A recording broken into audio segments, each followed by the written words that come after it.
Nobody planned to fight a 5-month battle inside a 50-square-mile forest on the German border.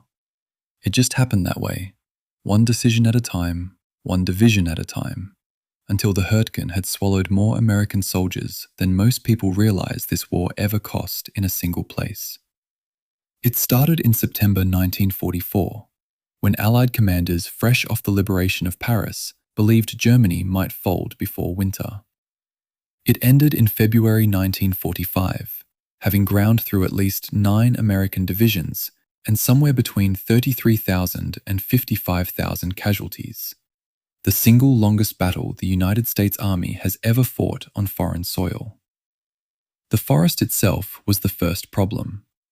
Roughly 50 square miles of dense pine and fir sitting on the German-Belgian border, the trees so tightly packed that a Sherman tank could not always maneuver between them, the ground covered in a deep mat of pine needles that hid anti-personnel mines so completely that engineers detected them only by probing the soil by hand on their knees in the dark. Artillery shells, instead of detonating on contact with the ground, burst in the treetops and showered steel fragments downward at angles that no foxhole could fully deflect. The forest eroded the one thing American infantry doctrine depended on most: the ability to use firepower, armor, and air support together. None of those tools worked cleanly in the trees.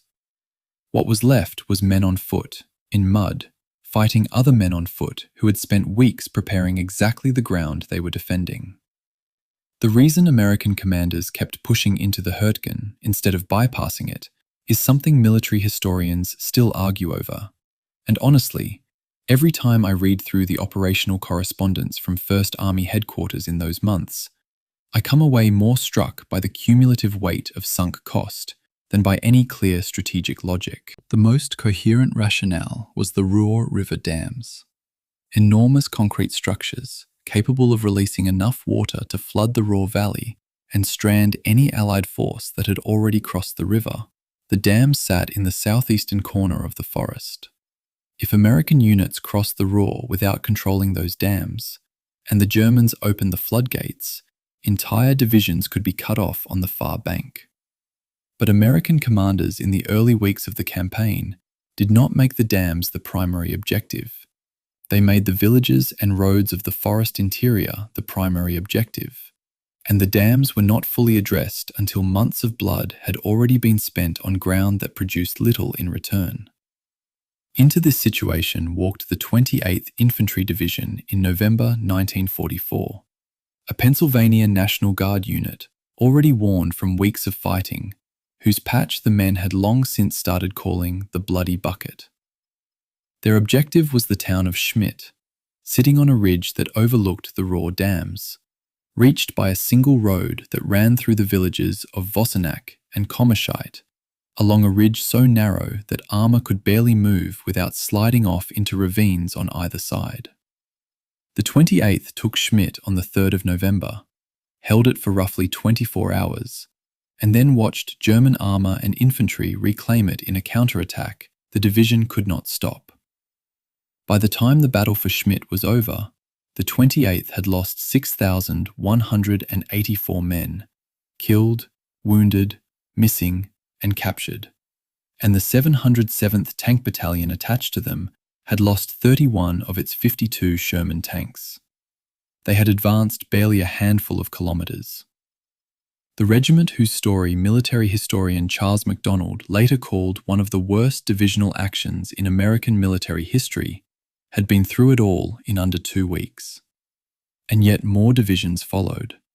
The 4th, the 9th, the 8th, the 1st, all fed into the Hürtgen through autumn and into winter, some of them emerging with casualty rates above 50% in individual regiments, all of them learning the same brutal lesson about what happens when an army fights on ground that systematically cancels every advantage it carries.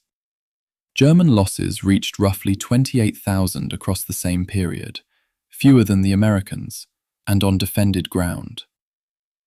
If the hour is late and the room is quiet, let the Hürtgen come to you, the way it must have felt to the men who lived through it.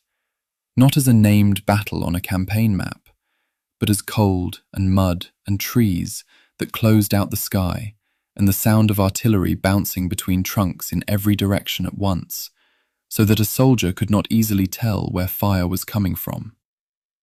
That world, the decisions that sent men into it, the cost of staying, and whether any of it needed to happen at all, is what this documentary traces from first to last.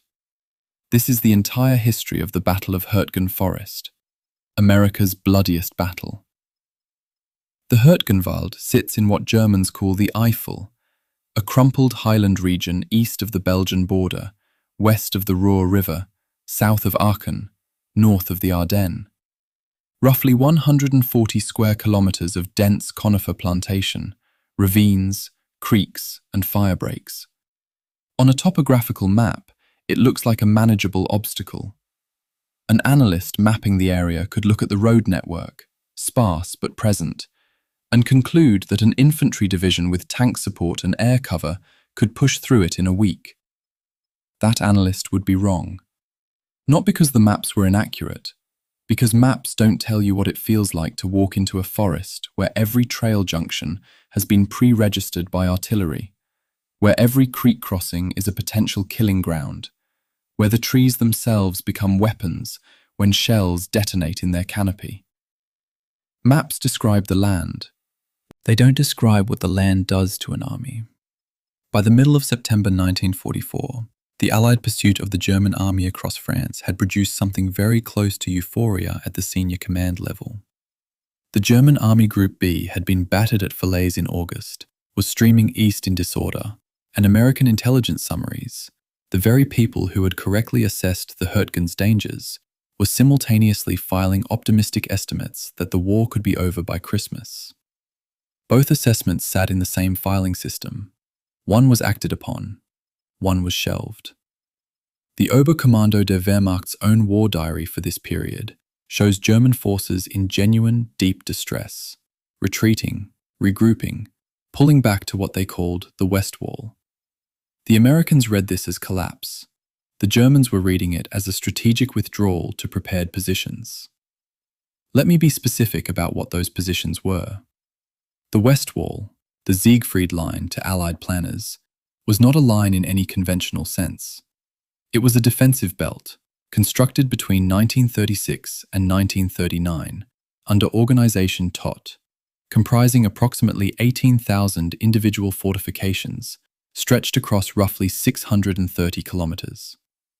In the Hürtgen sector specifically, German engineers had concentrated an unusually dense network of concrete bunkers, Panzersperren, dragon's teeth anti-tank obstacles, barbed wire entanglements, and pre-surveyed artillery targets.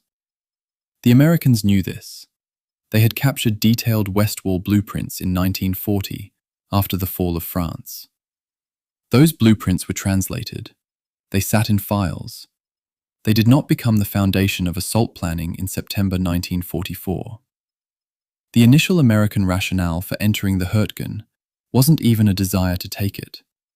That's the detail that keeps stopping me when I work through the First Army's September planning documents. The stated purpose was flank security, a temporary, limited operation to prevent German forces from using the forest's cover to strike at the southern flank of the American units fighting for Aachen to the north. It was framed as a secondary, bounded maneuver. There was no defined termination condition. Nobody appears to have asked, what happens if we go in and can't come out quickly? What's the criteria for stopping? That missing question would cost America tens of thousands of men over the next 88 days. The geography needs to be understood in 3 dimensions, not 2. The Kall River cuts through the Hürtgen's southern sector in a gorge that drops approximately 90 meters in a distance of less than 1 kilometer. The Kall Trail, a narrow mule path of medieval origin, runs along the gorge's edge before descending in a series of hairpin switchbacks to the valley floor. On a standard US Army map sheet, the topographic contour lines showing this descent are visible. The gradient angle they describe is calculable, and yet American planners would later designate the Kall Trail as a primary supply and evacuation route for armoured and mechanized units. A decision that required exactly the kind of vehicle clearance calculation that nobody appears to have performed. The Sherman tank is 2.5 meters wide. The Kall trail's narrowest sections are approximately 3.5 meters. The switchback radius is incompatible with a 33-ton vehicle. The math was available. It wasn't done. The Germans defending the Hürtgen in September 1944 were, by any conventional assessment, weak. The two divisions initially responsible for the sector, the 275th and 353rd Infantry Divisions, together fielded approximately 5,000 men, of whom 1,000 were held in reserve. They had limited artillery and no tanks. American forces opposing them had substantial numerical advantages, armor, and the theoretical backing of Allied air superiority. In open country, this matchup would have been settled in days. But the Hürtgen isn't open country, and its defenders weren't relying on manpower. They were relying on the forest. The terrain was, in the Germans' calculation, worth more than an extra division. Tree bursts. This is the detail that separates the Hürtgen from almost every other battle in the Western campaign, and it demands a technical explanation rather than a poetic one. When a German artillery shell, most commonly fired from a 105mm or 150mm howitzer, strikes the dense conifer canopy above American positions rather than the ground, it detonates at approximately 6 to 12 meters above the earth. The standard fragmentation pattern of an artillery shell detonating on impact is a roughly hemispherical cone, spreading outward and upward from the point of explosion. A shell bursting in a tree canopy produces something different. A downward-angled, elongated oval of flying metal and wood debris, approximately 40 meters in diameter, directed at the ground, at the men below. A soldier in a properly dug foxhole is, in open terrain, largely protected from ground-level detonations. In the Hürtgen, that same foxhole offered almost no overhead protection whatsoever. The forest had turned the most basic survival technique of modern infantry, dig in, into a liability. American units would eventually learn to construct log and earth overhead cover for their positions, but this required days of construction under fire, and the materials and techniques weren't standardized at the beginning of the campaign. Men died learning that lesson. On the 12th of September 1944, elements of the 3rd Armoured Division pushed their first vehicles to the edge of the Hürtgenwald, near the village of Rott. This is sometimes given as the campaign's opening moment, though some accounts date the formal beginning to the 19th. What the divisional war diary records for these early days is modest in ambition and immediately frustrated in execution. 3 Sherman tanks attempted to move through a forest firebreak and were blocked within minutes by felled trees and a pre-positioned minefield. The crews backed out. The entry into the Hürtgen was over before it began, for that day. What strikes me about this moment, this almost comically small beginning, is that it contained, in miniature, every lesson the campaign would spend 88 days relearning at catastrophic cost. Felled trees, mines, blocked advance, withdrawal. It was all there on day 1. The forest announced itself, and the decision was made to go back in. What finally happened in the Hürtgen wasn't the result of bad soldiers. This needs to be stated clearly, and it needs to be stated early. The men who entered this forest, from the 9th Infantry Division in September, through a succession of battered and replaced divisions across autumn and winter, were, by the standards of any army in any era, professional, brave, and well-trained. Their equipment was among the best in the world. Their air power was effectively unmatched. Their logistics, in most theatres of the war, was a genuine force multiplier. None of it mattered in 140 square kilometres of German-occupied conifer forest, because the forest absorbed every advantage and returned none. The terrain assessment of September 1944 was right. The battle that followed was a systematic demonstration of what happens when correct intelligence is subordinated to operational momentum. The Hürtgen Forest didn't win, but the forest made sure no one else did either. Chapter 2. The Westfall was never dead. There is a construction specification sheet I want you to picture. It was drawn up in 1938, 6 years before any American soldier walked into the Hürtgen Forest, by an organization tot engineer whose name we don't have, in an office we can't place, working to a set of military engineering standards that the Nazi regime had been developing since 1936. The document describes what they called a Type 10 Regelbau bunker, standard construction program, reinforced concrete, wall thickness of 2 meters, roof thickness of 1.5 meters, capable of withstanding a direct hit from a 155mm howitzer round.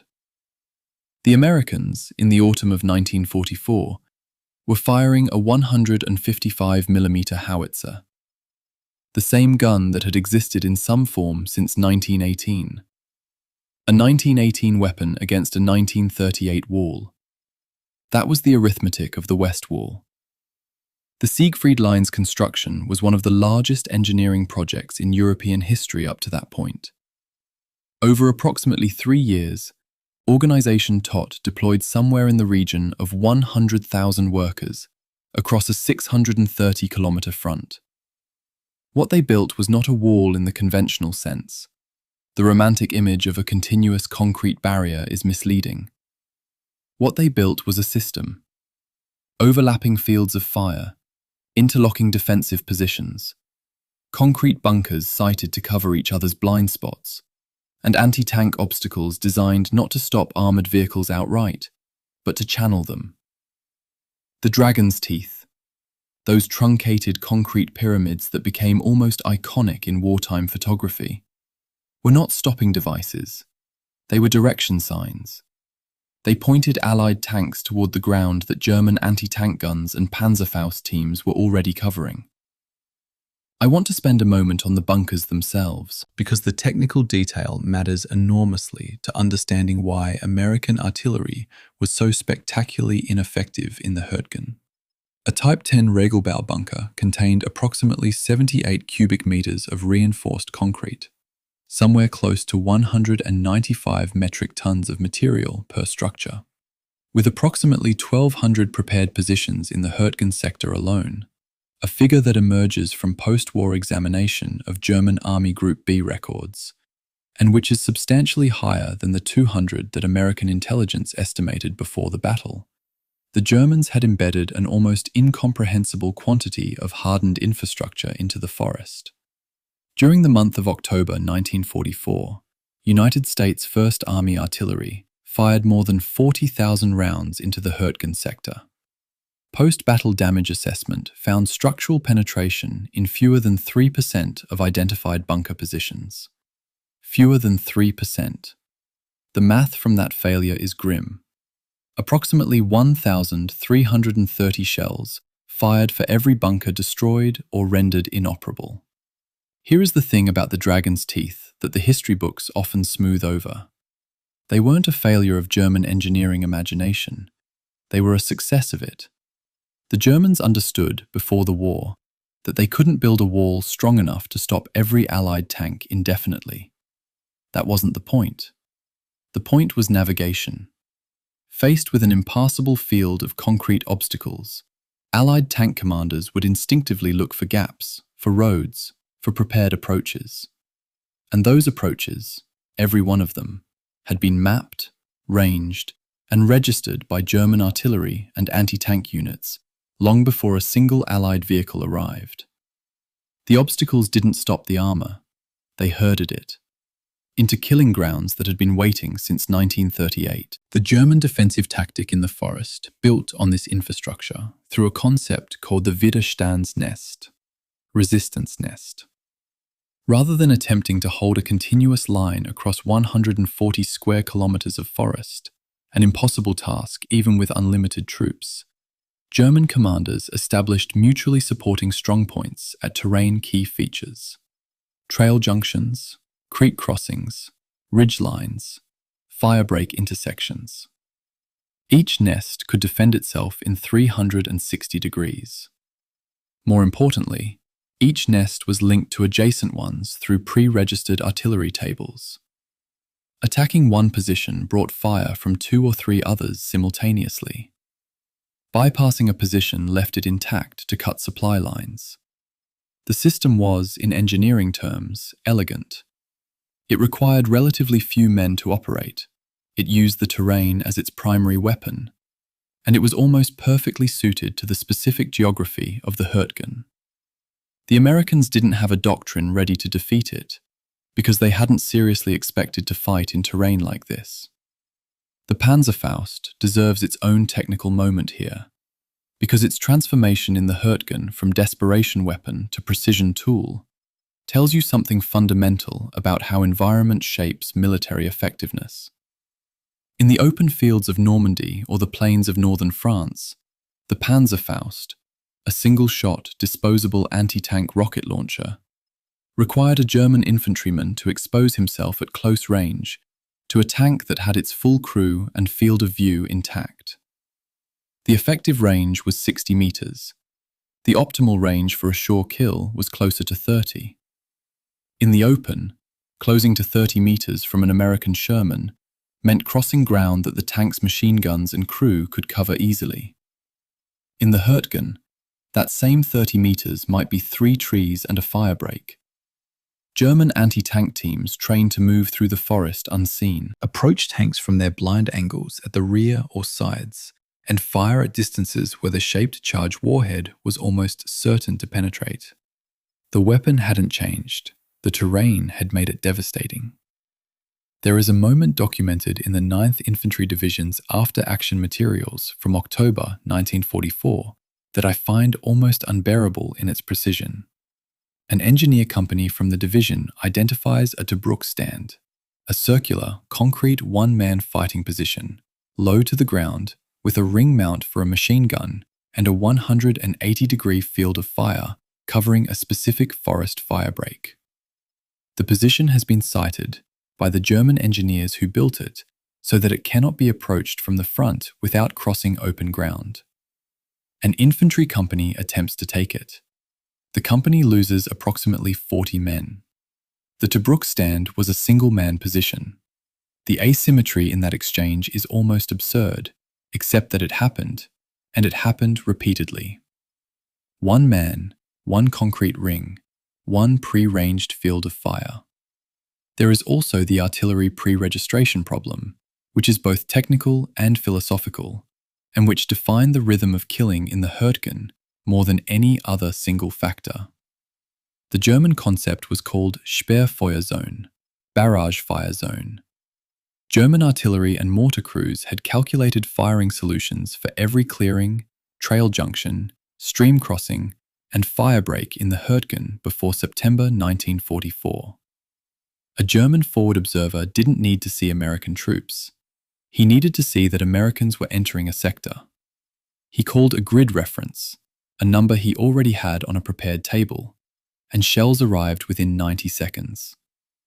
American call for fire procedure in 1944 required a 4 to 7 minute process: forward observer identification, mission type order, registration rounds, adjustment, effect.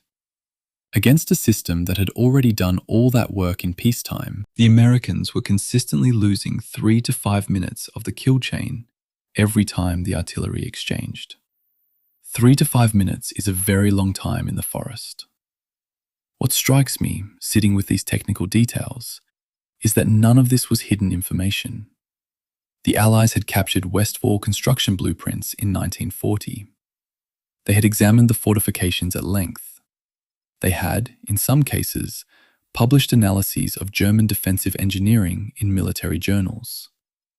The documents existed, the knowledge existed, and yet the operational planning that sent the First Army into the Hürtgen in September 1944 appears to have been constructed with only a partial appreciation of what those fortifications actually meant in practice, of what it would take in men and material to reduce positions built to survive the weapons available to the attackers. The West Wall wasn't a surprise.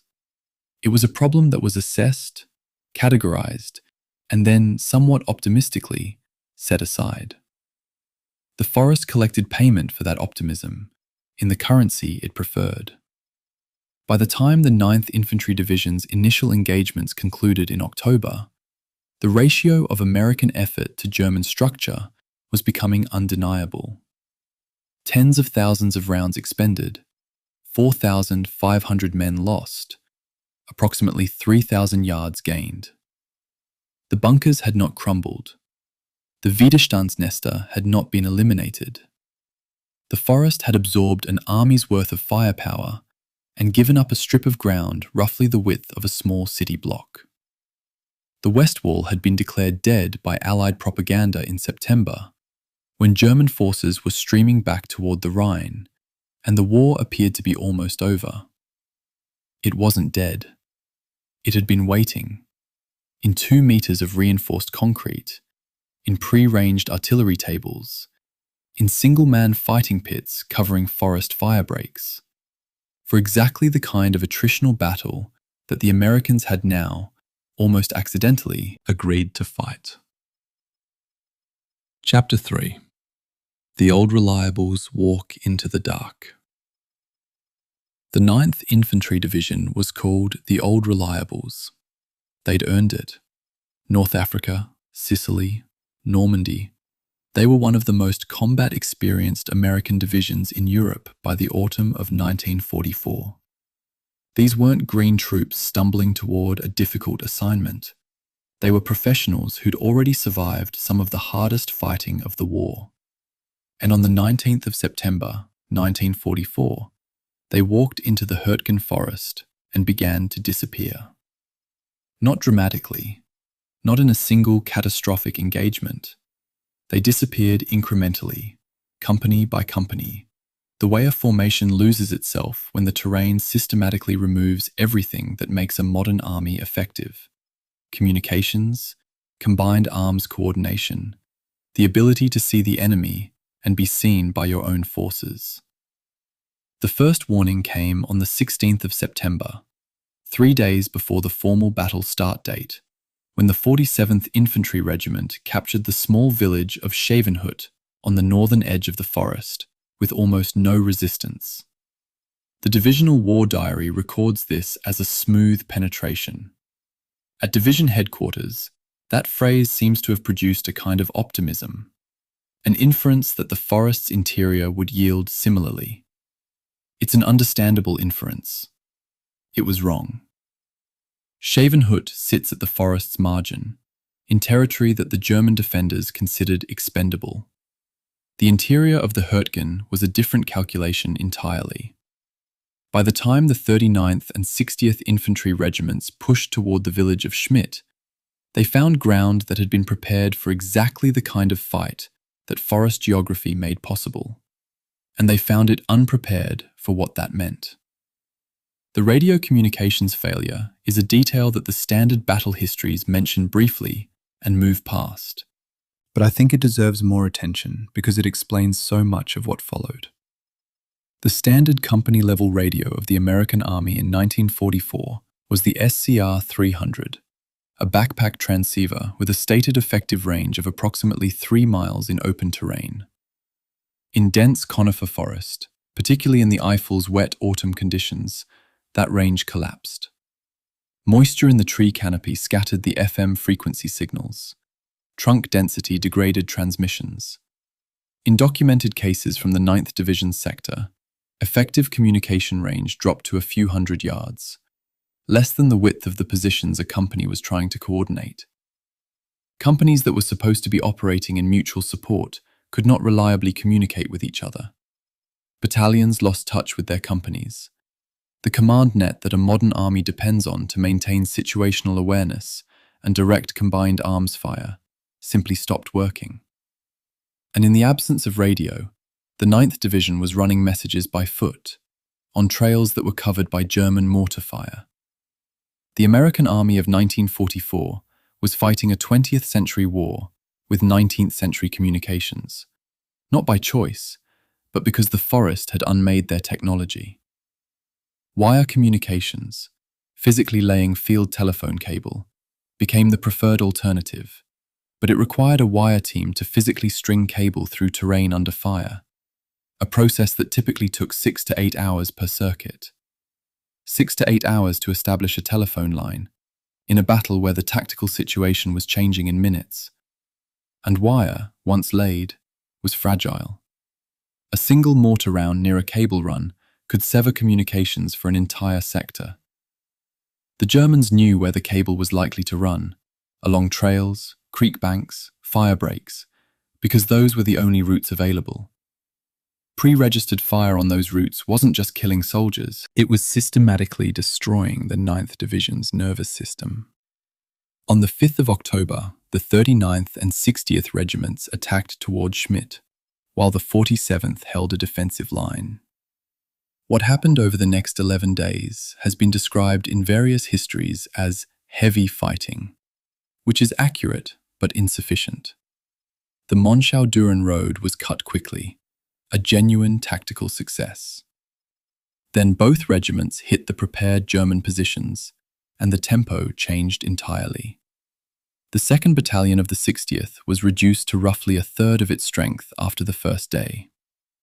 The 39th was halted at the Weißer Creek, a stream so minor it barely registers on topographical maps, where German machine gun teams had covered every possible crossing point with interlocking fire. Men were being cut down attempting to cross 3 meters of water. Not a river, a creek.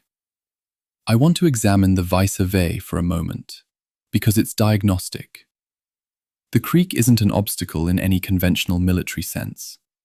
A trained soldier can jump across it in some places. But the German defensive design at Weißer didn't need the water to be wide. It needed it to be there.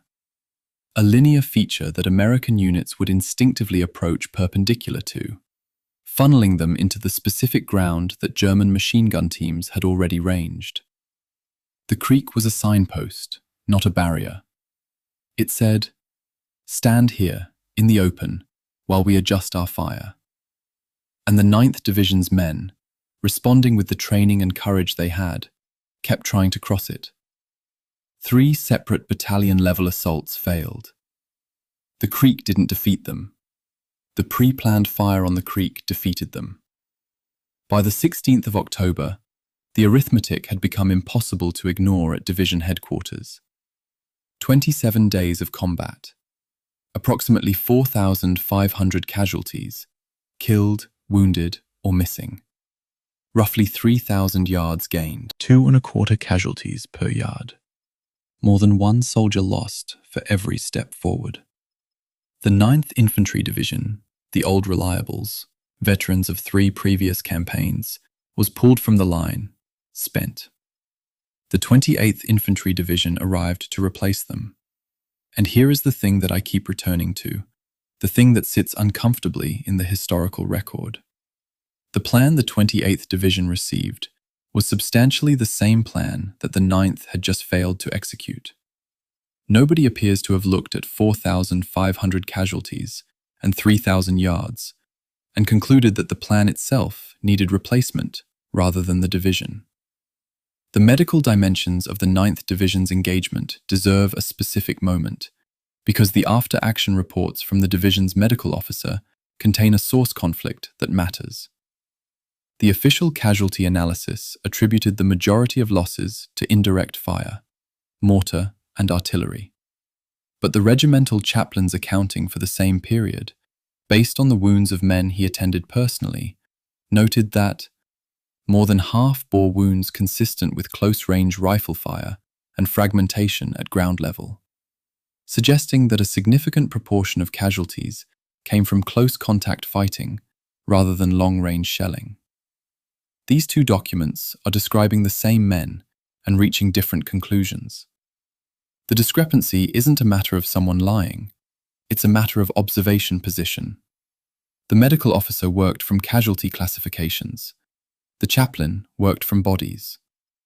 And the question of whether the primary killer was indirect fire or close combat was not a small question, because the answer pointed toward entirely different corrective doctrines. If artillery killed most men, you adjust artillery procedures. If close combat killed most men, you adjust small unit tactics. The 9th Division's records suggest both were happening simultaneously, and the command structure never fully resolved which lesson to act on. What the 9th Division's experience established, conclusively in retrospect, was that the Hürtgen wasn't a temporary problem requiring temporary measures. It was a structural problem. The forest, the west wall fortifications, the pre-registered fire, the communication failures, the impossibility of maintaining unit cohesion in dense cover. None of these were going to yield to additional effort by a division with the same equipment, the same doctrine, and the same plan. The 9th Division proved the hypothesis. The hypothesis was wrong, and the institutional response, when it came, was to send in another division. One last detail from the 9th Division's engagement that I think the standard histories underplay. The division's nickname, the Old Reliables, was genuinely earned. They had fought in terrain and conditions across 3 theatres. They were not inexperienced. They were not poorly led. Their destruction in the Hürtgen was not a failure of character or competence at the formation level. It was a demonstration of what happens when competent, experienced soldiers are put inside a tactical environment for which their training, equipment, and doctrine provide no adequate answer. The Hürtgen didn't expose weakness in the 9th Division. It exposed a gap in American military thinking about what war in dense European forest actually required. That gap was real, it was significant, and it would claim thousands more lives before anyone in a position of authority acknowledged it clearly enough to act. Chapter 4. Norman Cotter reads the same bad order. Norman Cotter was one of the bravest men in the United States Army. This is not a rhetorical opener. It's a documented fact that matters enormously to what comes next. On the 6th of June, 1944, Cotter was the first general officer to reach the beach at Omaha. He walked upright under machine gun fire when men around him were dying in the surf and in the sand. He was the man who told the Rangers to lead the way. He received the Distinguished Service Cross and every commendation his peers had the authority to give. And every one of them was deserved. Whatever happened to the 28th Infantry Division in the Hürtgen Forest was not the result of cowardice or incompetence in their commanding general. Understanding that is not a defense of what followed. It is the prerequisite for understanding it honestly. In late October 1944, Cotter established his division command post in the village of Roer and began coordinating with the 5th Corps staff for what would become the 28th Division's assault into the Hürtgen. The operations order he received has been examined in considerable detail by the US Army's own post-war case study system, a study produced at the Army's Command and General Staff College that is, by the standards of institutional self-critique, remarkably candid. The order, the case study notes, was basically the same plan that had been given to the 9th Infantry Division, and that plan had failed. Cotter read this order. He is documented as expressing dissatisfaction with its prescriptive nature. It left, in his view, very little room for his own judgment and that of his regimental commanders. He asked for additional tank support and was told the terrain didn't support armour, and he executed the plan. He did not formally object to his corps commander. In the command culture of the United States Army in 1944, formally refusing to execute an operations order because you believed it was doctrinally flawed was not something generals did. The mechanisms for that kind of dissent didn't really exist. What Cotter faced wasn't a simple choice between compliance and resistance. It was a system that had no good path for the second option. The 3 preparation failures that the Army's own case study identifies are specific enough to quote in structural terms, though I'll reconstruct them rather than attribute to a single source. First, Kota approved an attack without directing subordinate units to conduct ground patrols into the forest sector they would assault. The Hürtgen's canopy prevented aerial reconnaissance from providing reliable ground truth, but foot patrols could have established much of what remained unknown. They weren't sent. Second, and directly connected, Kota approved the Kall Trail as the division's primary supply and evacuation route, without physical verification of its condition or load-bearing capacity. Aerial photographs couldn't confirm the trail's actual state under the tree cover. A ground patrol could have established that it was, in its upper sections, approximately 3.5 to 4 meters wide, and done the calculation about what that meant for a Sherman tank. Third, Kota decided not to use armor in direct support of his attacking infantry, accepting the Corps' assessment that the forest would not allow access, without consulting the 9th Division's after-action materials, which had noted that tanks could operate in forest clearings with engineer preparation. 3 decisions, each explicable individually. Together, they sent a division into the Hürtgen with no intelligence, no armor, and a supply route that was untested and theoretically incompatible with the vehicles that would need to use it. The 28th Infantry Division, a Pennsylvania National Guard formation, with the Keystone shoulder patch that German troops would come to nickname the Bloody Bucket, for reasons that would become horribly appropriate, began its attack on the 2nd of November, 1944. The defenders had been expecting it. German tactical intelligence in the Hürtgen was, throughout the campaign, substantially better than American accounts have traditionally acknowledged, partly because the forest itself restricted American movement in ways that were predictable and observable. The 109th Infantry Regiment, assigned to clear woods north of the village of Germata, was halted almost immediately, within roughly 300 yards of its start line, by a minefield that hadn't appeared on any American map. The German designation for that minefield, recovered from captured documents, was Wildsau, wild pig. It had been in place long enough to have a name. The regiment dug in where it had been stopped, and largely stayed there for the duration of the battle. That first day's 300 yards represented roughly all the ground the 109th would take. On the 3rd of November, something improbable happened. The 3rd Battalion of the 112th Infantry Regiment, attacking across the Kall Valley toward the east, entered the village of Schmidt. It is worth letting that fact sit for a moment, because it is the campaign's single genuine moment of tactical success. Schmidt sits on high ground at the Hürtgen's eastern edge, commanding a long view across the Roer Valley toward Düren. For approximately 36 hours, American soldiers stood on the ground that the entire campaign was theoretically designed to reach. They could see, on a clear day, 12 miles east to the Roer River they'd been bleeding toward for weeks. The 112th's operations log for the 3rd of November records, "Objective secured. Request resupply and tank reinforcement via Kall Trail." The response, logged 6 minutes later, "Resupply in process. Kall Trail currently obstructed. Estimated clearance 0600 tomorrow." The Kall Trail's failure was not bad luck. It was arithmetic that had never been performed. Company A of the 707th Tank Battalion attempted to move Sherman tanks down to the valley to support the 112th at Kommerscheid and Schmidt.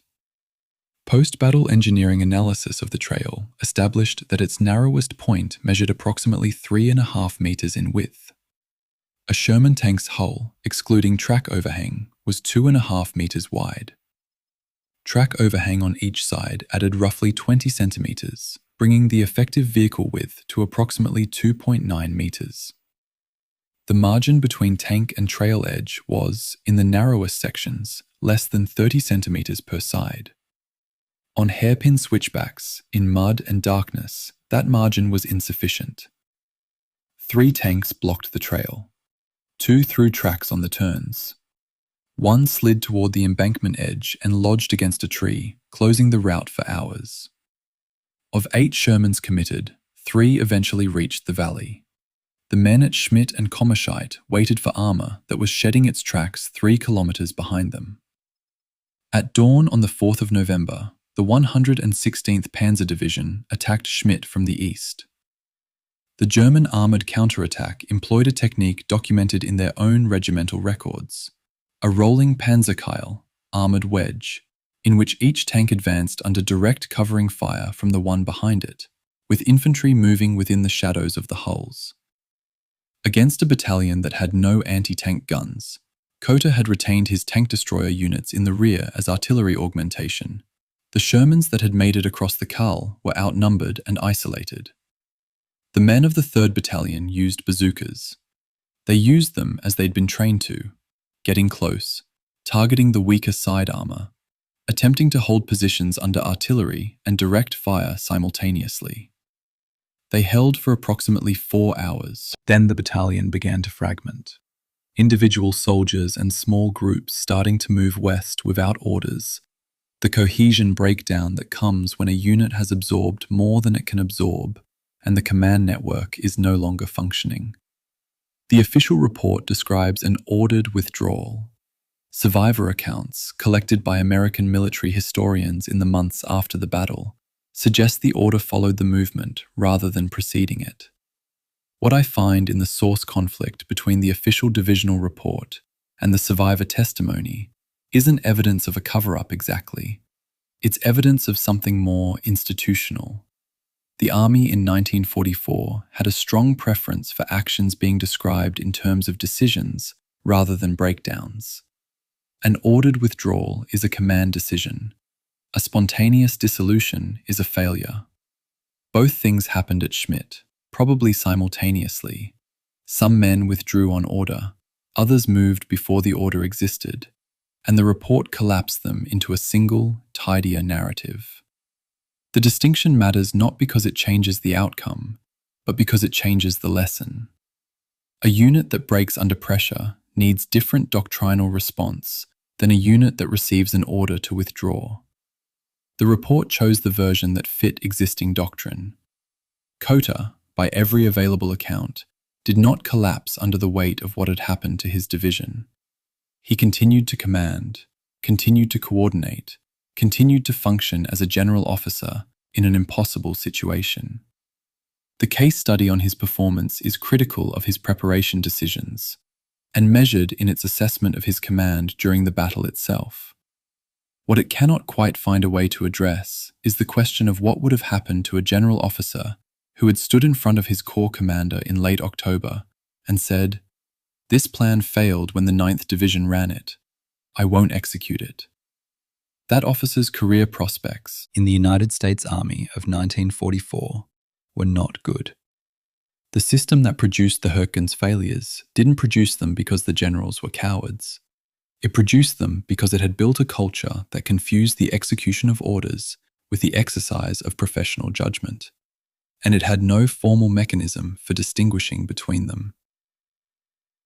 Chapter 5. What the Kall Bridge Saw. I want to tell you about a man named Günther Stüttgen. He was a German army doctor, Hauptmann, roughly equivalent to a captain, serving as a regimental medical officer in the Hürtgen sector in November 1944. His name doesn't appear in the major American histories of the campaign. He isn't part of the standard narrative, but what he did between the 7th and 12th of November 1944 at a stone bridge over the Kall River at the bottom of a ravine in the middle of the world's worst forest is the most important thing that happened in the entire 88-day campaign. Not militarily, humanly. He walked toward the American line with a white cloth tied to his medical kit, and he called out in English, and an American medic walked out of the tree line to meet him. And then, for 5 days, both sides stopped. To understand what Stüttgen was walking toward, you need to understand what the Kall Valley had become by early November. The valley beneath the trail, the gorge that American planners had designated as a supply route without verifying its suitability, had effectively become an overflow zone for the catastrophe above it. Wounded men from both sides, unable to be evacuated up the blocked, contested trail, had been accumulating in the valley floor since the battle for Schmidt began. The terrain made organized evacuation nearly impossible.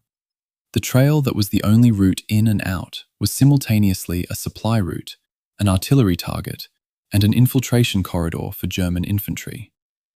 Men who couldn't walk up that trail, under those conditions, stayed in the valley. A German regimental doctor's post-war affidavit, the primary source for this section of the story, and one of the more remarkable documents I've encountered in this research, describes a valley floor with more than 100 wounded men, some of whom had been lying in the open since the 2nd or 3rd of November. The temperature was approximately 2 to 4 degrees Celsius. It had been raining. Hürtgen's approach to the American line on the 7th of November was, by the strict standards of military law and command authority, completely outside his sanctioned role. He had not received orders to negotiate a ceasefire. He had not consulted his regimental commander. He had assessed a medical situation. Wounded men of both sides dying from cold and lack of treatment in a contested valley. And he had decided that the scale of the emergency exceeded the authority of any officer below general rank to address through normal channels, and that waiting for those channels to function would kill people who could be saved. He was right on both counts. The American medic who walked out to meet him was making the same calculation from the other side of the tree line. Two medical professionals, both of them operating outside their sanctioned authority, decided in 11 minutes of conversation to stop a war, at least in a valley approximately 2 kilometers long. What followed, from the 7th to the 12th of November, is documented in Hürtgen's affidavit, cross-referenced imperfectly with American medical evacuation records from the 28th Division. Medical personnel from both sides worked together at and around the Kall Bridge. German surgical teams treated American abdominal wounds that American field medics lacked the instruments or training to address. American medics administered morphine to German wounded who hadn't received any. The specifics of who treated whom and what procedures were performed are better attested in the German affidavit than in the American records, partly because the ceasefire appears nowhere in the 28th Division's official war diary. It was administratively invisible to the American command structure while it was happening. Men were being saved in a valley, and the paperwork above them knew nothing about it. The medical urgency of the situation was not primarily a question of wound severity, though severity was everywhere. It was a question of thermodynamics. At 2 to 4 degrees Celsius, with frequent rain and no overhead shelter on the valley floor, the onset of clinically significant hypothermia in a wounded, immobile man begins within approximately 45 to 90 minutes. An abdominal wound that a trained surgeon can address with reasonable survival expectation, if the patient reaches the operating table within 2 hours of injury, becomes almost certainly fatal once core body temperature has dropped sufficiently to compromise cardiovascular function. The men in the Kall Valley had, many of them, been in the cold for days. What Hürtgen and his American counterpart were fighting was not primarily infection or blood loss. They were fighting ambient temperature. The ceasefire was a race against the cold, and they knew it. The source conflict around the Kall Bridge ceasefire is one of the more poignant archival problems I've encountered in this research. Hürtgen's affidavit states that several hundred wounded men of both sides were evacuated during the 5-day truce. American medical evacuation records for the 28th Division during the period of the 7th through 12th of November account for 156 wounded processed through the Kall sector. The German figure, several hundred, is unverified and cannot be cross-checked against comparable records, most of which were either destroyed or are not accessible in a form that permits direct comparison. 156 and several hundred cannot be fully reconciled. Both are probably partially right. The Americans counting only their own, Hürtgen counting everyone he personally arranged to move. The gap between the numbers isn't a lie on either side. It's the gap between two men's views of the same valley from opposite ends. On the 12th of November, an American artillery battery resumed fire on the German side of the Kall at approximately 8 o'clock in the morning. Whether this was a deliberate termination of the informal arrangement or simply the resumption of a fire mission that had been planned before the ceasefire began and was never formally suspended because no one above the medical officer level knew the ceasefire existed, is not clear from any available document. Hürtgen's affidavit records only that the firing resumed and we returned to our positions. 5 words. The most economical possible description of the ending of something extraordinary. I find myself lingering on the administrative invisibility of this ceasefire in the American record. It doesn't appear in the war diary. It doesn't appear in core records. It exists because a German doctor filed an affidavit after the war, and because American medical evacuation records for the period, read carefully, show a pattern of evacuations that is inconsistent with the tactical situation described in operational reports, suggesting that something was happening in the valley that the operational reports don't describe. Historical recovery sometimes works like that. You find the event not in the document that should contain it, but in the anomaly in a document that describes something adjacent. The Kall Bridge ceasefire is recoverable only because several different kinds of incomplete records, lined up together, produce an outline of something real.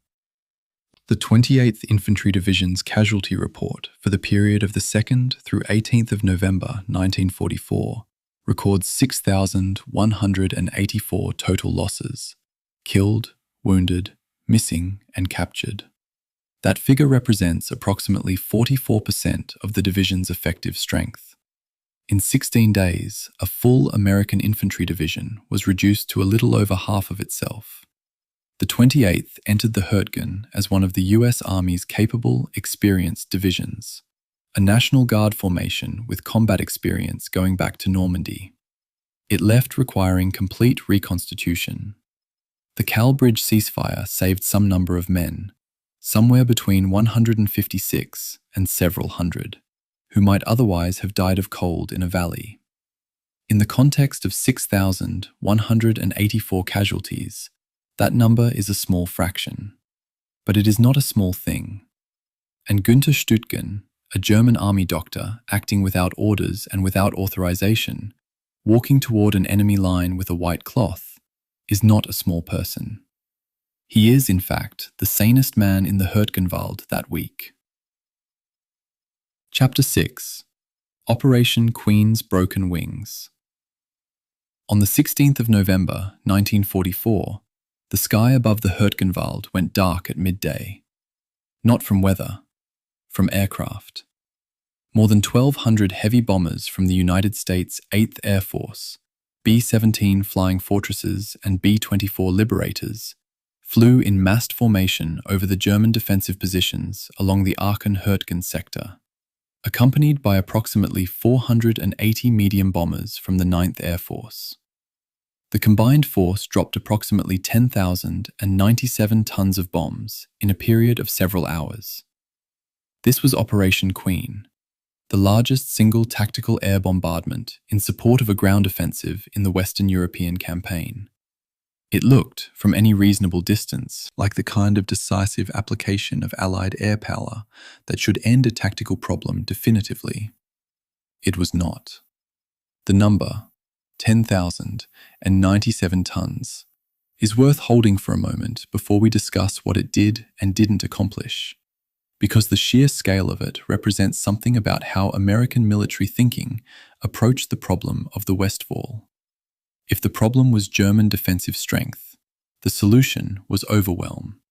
More bombs, more fire, more weight of metal applied to the same coordinates until the defenses collapsed. This is a logical framework. It works against many target types. Against a network of Type 10 Regelbau bunkers with 2-meter walls, the logical framework broke against the concrete. The 8th Air Force's bomb of choice for the Queen mission was the ANM-65, a 1,000-pound general-purpose weapon with high explosive fill, effective against exposed troops, light field fortifications, rail yards, and rolling stock. Against a concrete structure designed to survive a 155mm howitzer strike, its limitations were structural rather than incidental. The technical problem is specific enough to state precisely. The ANM-65, detonating on or near the surface of a Type 10 bunker, produced a blast overpressure of approximately 150 pounds per square inch at 10 meters from the point of detonation, sufficient to destroy light buildings, collapse unprotected personnel, and tear apart field fortifications. Insufficient to penetrate 2 meters of reinforced concrete. The only scenario in which a 1,000-pound bomb reliably destroyed a Regelbau bunker was a direct hit through a ventilation shaft, an observation port, or an embrasure, a hit geometry that required not just accuracy, but a specific angle of approach that high-altitude bombing essentially couldn't guarantee. Post-strike reconnaissance photographs examined by 8th Air Force targeting analysts showed surface cratering and blast damage to bunker approaches across the target area. Structural penetration of primary concrete. Fewer than 4% of identified structures. Fewer than 4% from 10,000 tons. The bombing hit the right map coordinates. The map coordinates were the wrong kind of target. The ground offensive that followed, launched the same day, the 16th of November, with the 4th Infantry Division as the primary attacking force in the Hürtgen sector, found positions that had been shaken, covered in debris, partly obscured by new crater fields. They had not been eliminated. The Germans had sheltered in their bunkers during the bombardment, and the bunkers had done what they were built to do. German after-action reports from the sector described the Queen bombing as intense but not decisive, a characterization that aligns, uncomfortably, with the American post-strike assessment. Both sides knew what had happened. Neither wanted to say it clearly. There is a source conflict embedded in Operation Queen's aftermath that matters for assessing its actual impact. The 7th Corps Intelligence Summary for the 17th and 18th of November estimated that Operation Queen had destroyed or rendered combat ineffective approximately 30% of enemy first-line defensive positions in the target sector. German Army Group B records, examined after the war by official historians, report total casualties from the air bombardment at approximately 800 men across the affected area. 800 casualties. From 10,097 tons of bombs. The American estimate of 30% defensive degradation and the German accounting of 800 casualties cannot both be right, because 800 men, significant, real, documented losses, represents a fraction of the degradation that 30% effectiveness would imply. What the American Intelligence Summary was measuring wasn't effectiveness against bunkers. It was, apparently, estimating a percentage from the observable physical damage to the landscape around the bunkers. Cratered earth looks like destruction. It isn't the same as a destroyed defensive system. Ernest Hemingway was present with the 22nd Infantry Regiment of the 4th Infantry Division during November 1944, attached as a war correspondent, a role he interpreted with characteristic looseness. His relationship with the regiment's commanding officer, Colonel Charles Buck Lanham, was close enough that their correspondence has been preserved through Hemingway's own archive. Hemingway filed almost nothing from the Hürtgen. His editor at Collier's queried him about the gap in his output. His response, preserved in the magazine's correspondence files, was that there was nothing he could write that would be allowed past censorship, and nothing he would want to write that wouldn't damage the men who survived. A man who had covered every significant conflict since 1918 went silent, not from lack of observation, from an excess of it. What he saw went into Across the River and Into the Trees, a novel published in 1950, and it went in sideways, fictionalized, dislocated, never quite resolved. The forest is present in that book without being named. That's probably the most honest thing anyone wrote about the Hürtgen during the period. The 4th Infantry Division's experience from the 16th of November needs its own specific accounting.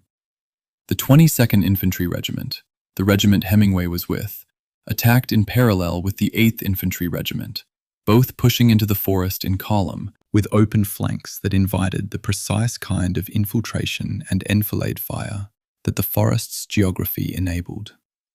After 3 days, there were approximately 300 casualties, including a disproportionate number of officers and non-commissioned officers, men who led from the front, men the forest targeted. By the 18th of November, the divisional command had concluded that tanks were essential despite the terrain, and engineers were assigned to blast tank routes through the forest, literally detonating standing trees to create corridors wide enough for a Sherman to pass. This is the kind of tactical adaptation that should perhaps have been planned in advance. It wasn't. The engineers did it under fire, in 3 days, in November conditions. Some of the resulting routes were functional, some were not. The 22nd Infantry Regiment's 18 days in the Hürtgen Forest, from the 16th of November to approximately the 3rd of December, cost it 2,678 casualties, advancing roughly 6,000 yards. The regimental morning report for the 1st of December records an effective strength of approximately 579 men, against an authorized strength of 3,257. The regiment was at less than 18% of its established strength. In purely logistical terms, the regiment had effectively replaced itself once during its time in the forest, the number of replacements received roughly matching the number of casualties taken, and had emerged from the process as a shell of its former capability. The replacements weren't inferior men. They were men who hadn't had time to learn where the Germans pre-ranged their mortars, which creek crossings were covered, which firebreak sightlines were covered from 3 directions simultaneously. They died faster than veterans did, and they were replaced in turn. The regiment processed its own destruction and continued to function, which is either remarkable or heartbreaking depending on which way you choose to read it.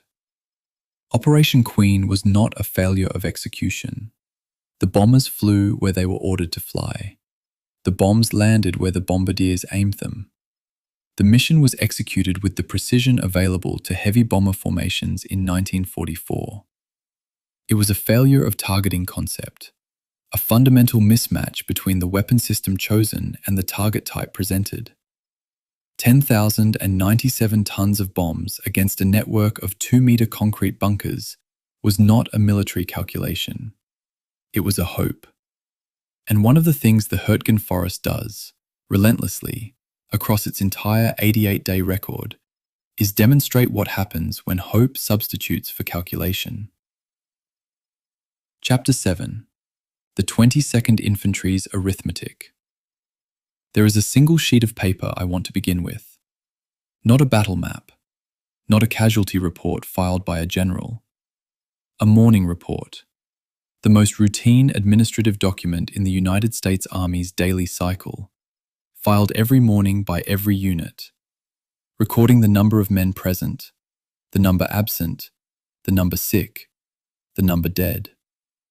The morning report for the 22nd Infantry Regiment, 4th Infantry Division, dated the 1st of December 1944, has one column that stops you cold.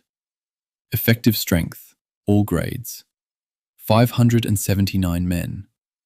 Authorized strength, 3,257. 17.5%. In the most ordinary bureaucratic form the Army produced every single day of the war, one regiment's destruction is recorded without comment, without adjective, without a single word of mourning. The column is filled in.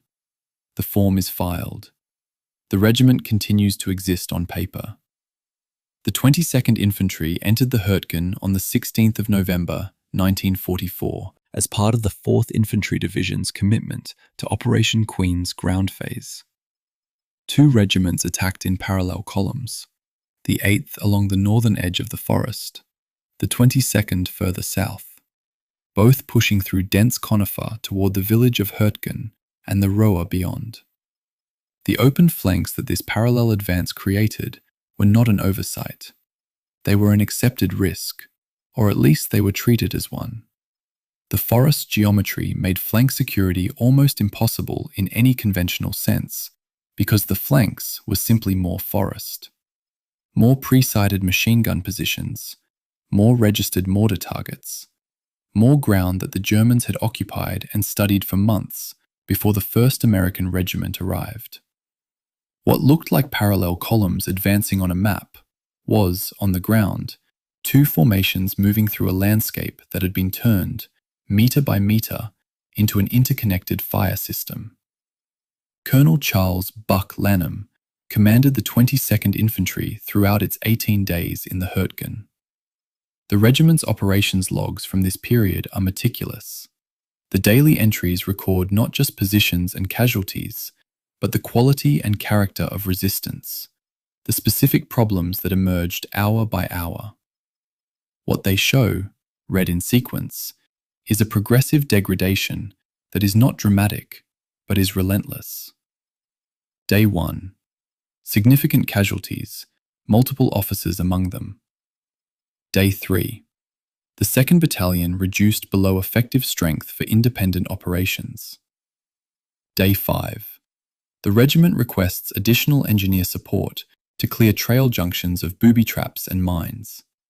The request is approved, but the engineers take 48 hours to arrive.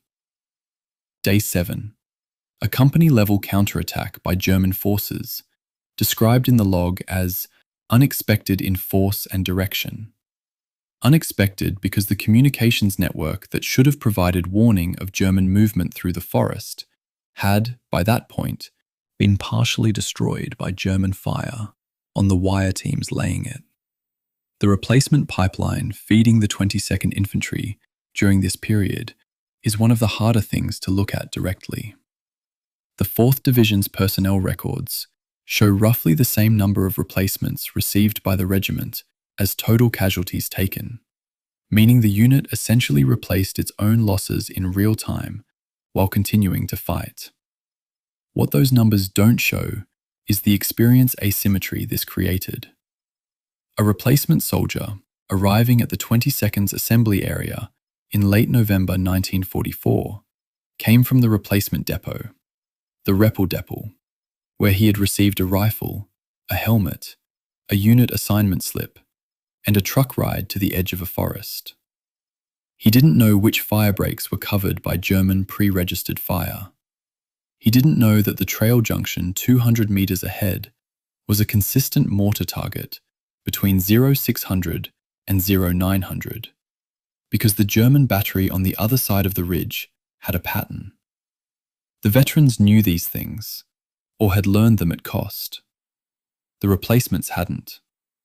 German snipers and machine gun crews in the Hürtgen apparently learned to identify newly arrived soldiers by behavioral indicators, moving in groups on familiar routes, standing rather than going prone under indirect fire, failing to use available cover on approaches that experienced soldiers had learned to treat with caution. The replacements died faster than veterans in their first days. Then they became veterans, if they survived long enough. Then they were casualties and were replaced in turn. Private Robert Patzert arrived as a replacement with the 22nd Infantry in early December 1944. He was 22 years old. A letter he wrote, dated the 1st of December, recovered from family archives and shared publicly decades later, describes his arrival with a directness that no official document matches. He writes that he doesn't know the name of the corporal whose foxhole he's sharing, and that the corporal doesn't know his. He describes the forest as darker than anything, and notes that he hasn't been able to see the sky in 3 days. He gives the letter to another replacement to carry out if he doesn't make it. Robert Patzert was killed in action on the 3rd of December 1944. The replacement who carried the letter made it out. He kept it for 60 years. There is a specificity in that letter. The unnamed corporal, the invisible sky, the completely matter-of-fact acknowledgement that he might not survive to mail it, that no official document about the Hürtgen contains. The morning reports record 579. They don't record the darkness and the shared foxhole and the name that nobody knew. The regimental chaplain's report for December 1944 contains a passage that the standard histories move past, but I think deserves to be read carefully. The chaplain notes that he has administered last rites to a number of men whose dog tags were the only identification available, and that in several cases he could not determine the unit assignment at time of death. They were replacements, he writes. The paperwork hadn't caught up. This is not a minor administrative glitch. This is the replacement system's most fundamental failure made visible. Men died in the service of a regiment they were never officially part of. The personnel records show the regiment received replacements, and the regiment suffered casualties. But the two sets of numbers don't align cleanly, because the transition between arriving replacement and killed in action sometimes happened before the paperwork cleared. They were casualties of a unit that didn't yet know their names. The army recorded them, eventually. But the gap between when they died and when they were counted is a small, precise measurement of what the individual replacement doctrine cost at its most granular level. The ammunition expenditure figures for the 22nd Infantry's 18-day engagement were recorded in the regimental supply logs, and they produce a ratio that is difficult to read without slowing down. 847,000 rifle and carbine rounds, 62,000 rounds of 30 caliber machine gun ammunition, 28,000 mortar rounds, approximately 2,678 casualties inflicted on the regiment. Against that, German records for the equivalent sector during the equivalent period show approximately 1,400 German casualties. That ratio, roughly 600 small arms rounds per German casualty, is not a criticism of the soldiers firing those rounds. It reflects the defensive geometry of the Hürtgen. Men firing at positions they could hear, but often couldn't see clearly. At machine gun nests that were protected by concrete and tree cover. At a prepared defensive system that absorbed fire and returned it from angles the attackers couldn't fully track. The ammunition was expended. The defensive system remained functional. Ernest Hemingway wrote almost nothing from the Hürtgen. I've mentioned this already in the context of Operation Queen, but it belongs in this chapter too, because the 22nd Infantry was where he spent November, and Colonel Lanham was the man he was closest to. In a letter Lanham wrote to his wife in late November, a letter preserved through Hemingway's correspondence and shared in his archive at the Kennedy Library, Lanham writes, "I am not the same man who left you. I am not sure I am a man at all anymore." The letter is not precisely dated internally, but references within it place it somewhere between the 22nd and the 28th of November. This is the commanding officer of a regiment in the middle of a battle, not a private in a shared foxhole, a full colonel, West Point graduate, professional soldier with years of service, writing to his wife that he isn't sure he's a man. The Hürtgen did that to the 22nd Infantry's commander while he was still commanding. That detail doesn't appear in the regiment's morning reports. By the time the 22nd Infantry was pulled from the Hürtgen line, the regiment had spent more than a month in the forest, had replaced its losses once over, and had produced the most quietly devastating administrative document of the campaign. 579 effective against 3,257 authorized. The regiment continued to exist. It was reconstituted with replacements, its veterans integrated with newer men, its command structure rebuilt around those who remained. The United States Army's individual replacement doctrine meant that a regiment could be effectively destroyed and then administratively reconstructed into a formation that bore its name and its history without containing most of the men who had made either. The arithmetic of the Hürtgen was not only the arithmetic of casualties. It was the arithmetic of institutional memory, of what a unit knows and can do, being lost and approximated and lost again, at a rate no morning report had a column for. Chapter 8. The Hill That Ate the Bloody Bucket. The 28th Infantry Division's shoulder patch is a red keystone, Pennsylvania's symbol, carried by a National Guard division with roots in the First World War. German troops in the Hürtgen gave it a different name. They called the patch the Bloody Bucket. It isn't clear exactly when the nickname originated, but by November 1944, the division had earned it in the most direct possible sense. In the forest above the Kall Valley, the 28th Infantry Division was bleeding into the Hürtgen soil at a rate that the divisional casualty records make almost impossible to read in sequence without stopping. 6,184 total losses in 16 days. 386 men per day. A division that entered the battle with approximately 14,000 effective soldiers left it, what remained of it, at roughly 56% of that strength. The red keystone was accurate. The bucket was full. The central failure of the 28th Division's Hürtgen engagement is often described in terms of Norman Coter's 3 preparation mistakes.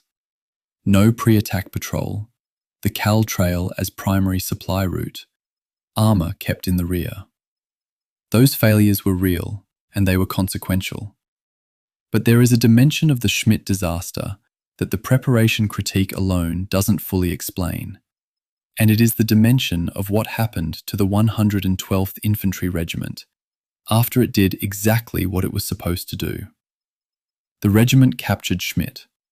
It stood on the objective. For 36 hours, it held the highest ground in the sector, the point from which the Roer Valley was visible 12 miles east. It achieved, for 1 day and a half, the campaign's central goal. And then the supply line failed, and the tanks didn't come, and the armour counterattacked at dawn, and everything the regiment had paid for with lives was unwound in 90 minutes. The 3 and 12th didn't fail because it wasn't brave enough or skilled enough. It failed because the plan that sent it to Schmidt had never built the infrastructure required to sustain what success looked like.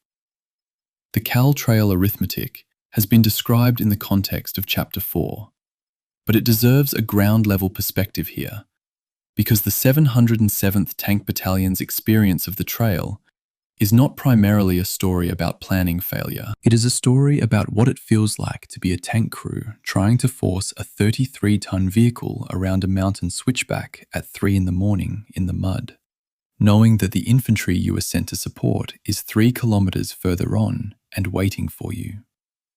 The operations log of the 707th for the 4th of November records vehicle after vehicle encountering the trail's constraints.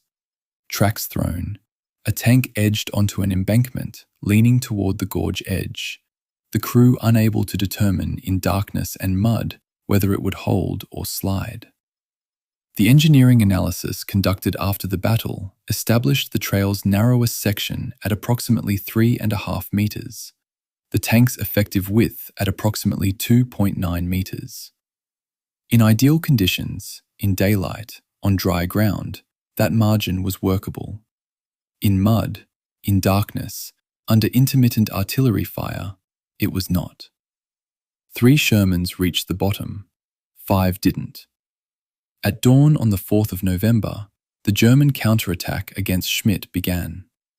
The 116th Panzer Division's assault came from the east, where the village faces the Roer Valley, the direction from which no significant defensive preparation had been made, partly because getting to Schmidt from the west had consumed all available energy, and partly because the 3rd Battalion, once it entered the village, had been focused on consolidating the position rather than planning for armoured attack from the opposite side. The Panzerkeil formation the Germans used, tanks advancing in mutual cover, infantry moving within the vehicle's shadow, is documented in German regimental records from the engagement.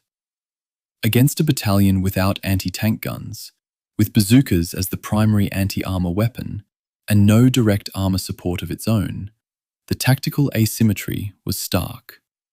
The men used their bazookas. They had to close to approximately 30 meters for reliable effect, and the Panzer IV's Panzer Grenadier screen was specifically designed to prevent exactly that kind of close approach. The battalion held for approximately 4 hours. Then it began to fragment. The source conflict around the Schmidt withdrawal deserves careful handling. The 28th Division's official report states that withdrawal was ordered by battalion command following untenable positions due to enemy armor. 2 survivor accounts, collected by the Army historian S.L.A. Marshall in the months following the battle, accounts whose collection method Marshall has been criticized for in later scholarship, describe the movement beginning before any order was issued, with individual soldiers and small groups starting to move west of their own initiative, and the order arriving as a description of what was already happening. The discrepancy between these accounts isn't necessarily a matter of fabrication on either side. Marshall's methodology has legitimate critics, and his working notes shouldn't be treated as transcript-quality primary source material. But the basic tension he identifies between institutional preference for ordered withdrawal and the ground-level reality of cohesion breakdown under sustained armoured pressure is consistent with what the casualty figures and the timeline of events independently suggest. The 3rd Battalion left Schmidt. The precise sequence of command and movement in those final hours is genuinely uncertain in the historical record. I think that uncertainty is honest, and I'd rather acknowledge it than smooth it over. The battle at Kommerscheid, the village just west of Schmidt at the bottom of the Kall Valley's eastern slope, lasted several additional days after Schmidt fell. The 3 Schuh-Mines that had made it across the trail fought alongside the remnants of the 112th Infantry in a series of engagements that the regimental log records with increasing brevity, a sign, generally, of deteriorating communications and diminishing staff capacity. The 3 Schuh-Mines' role at Kommerscheid is documented in the 707th Tank Battalion's after-action report as the engagement in which they destroyed approximately 5 German Panzer IVs in direct combat, a genuine tactical success that slowed the German armoured pressure enough to permit a partial consolidation. 3 American tanks destroyed 5 German tanks in a defensive fight in a German village. Under different logistical circumstances, this might have been the foundation for holding the position. Under the actual circumstances, with the Kall trail blocked, resupply impossible, and the rest of the tank battalion still on the wrong side of the gorge, it was a delay, not a reversal. On the 8th of November, the order to withdraw from Kommerscheid was issued. This one is clearly documented as an order, not a reconstruction, and the retreat across the Kall trail, under German artillery fire and infantry pressure, cost the 112th approximately 400 additional men. Men who couldn't be carried were left. Some were found by German forces. Some were recovered months later. Some were not recovered at all. The positions at Schmidt and Kommerscheid were abandoned. It wasn't until February 1945, 3 months later, that American forces permanently retook the Kall Trail and Schmidt, when the 82nd Airborne Division walked into Schmidt on a winter afternoon against minimal resistance. The village that had cost the 28th Division its destruction was held by a patrol in a few hours, because by then the Germans had redeployed elsewhere. But that is Chapter 16's story, and it belongs there. What happened to the 28th Infantry Division after the Hürtgen is a detail that the battle's standard histories mention briefly, and that I think deserves more weight than it usually receives. The division, reconstituting from its 6,184 casualties, absorbing replacements, trying to rebuild its shattered regimental structures, was assigned to a quiet sector in the Ardennes for rest and recovery in early December 1944. The sector chosen was the Schnee Eifel, a stretch of the front considered sufficiently inactive to permit a damaged division's recuperation. On the 16th of December 1944, the Battle of the Bulge began. The German offensive's primary axis of advance in the southern sector ran directly through the 28th Infantry Division's area of responsibility. A division that had just been effectively destroyed in the Hürtgen was 2 weeks later standing in the path of Germany's last major offensive on the Western Front. The men of the 28th Infantry Division, who had survived the Hürtgen, now faced the Bulge.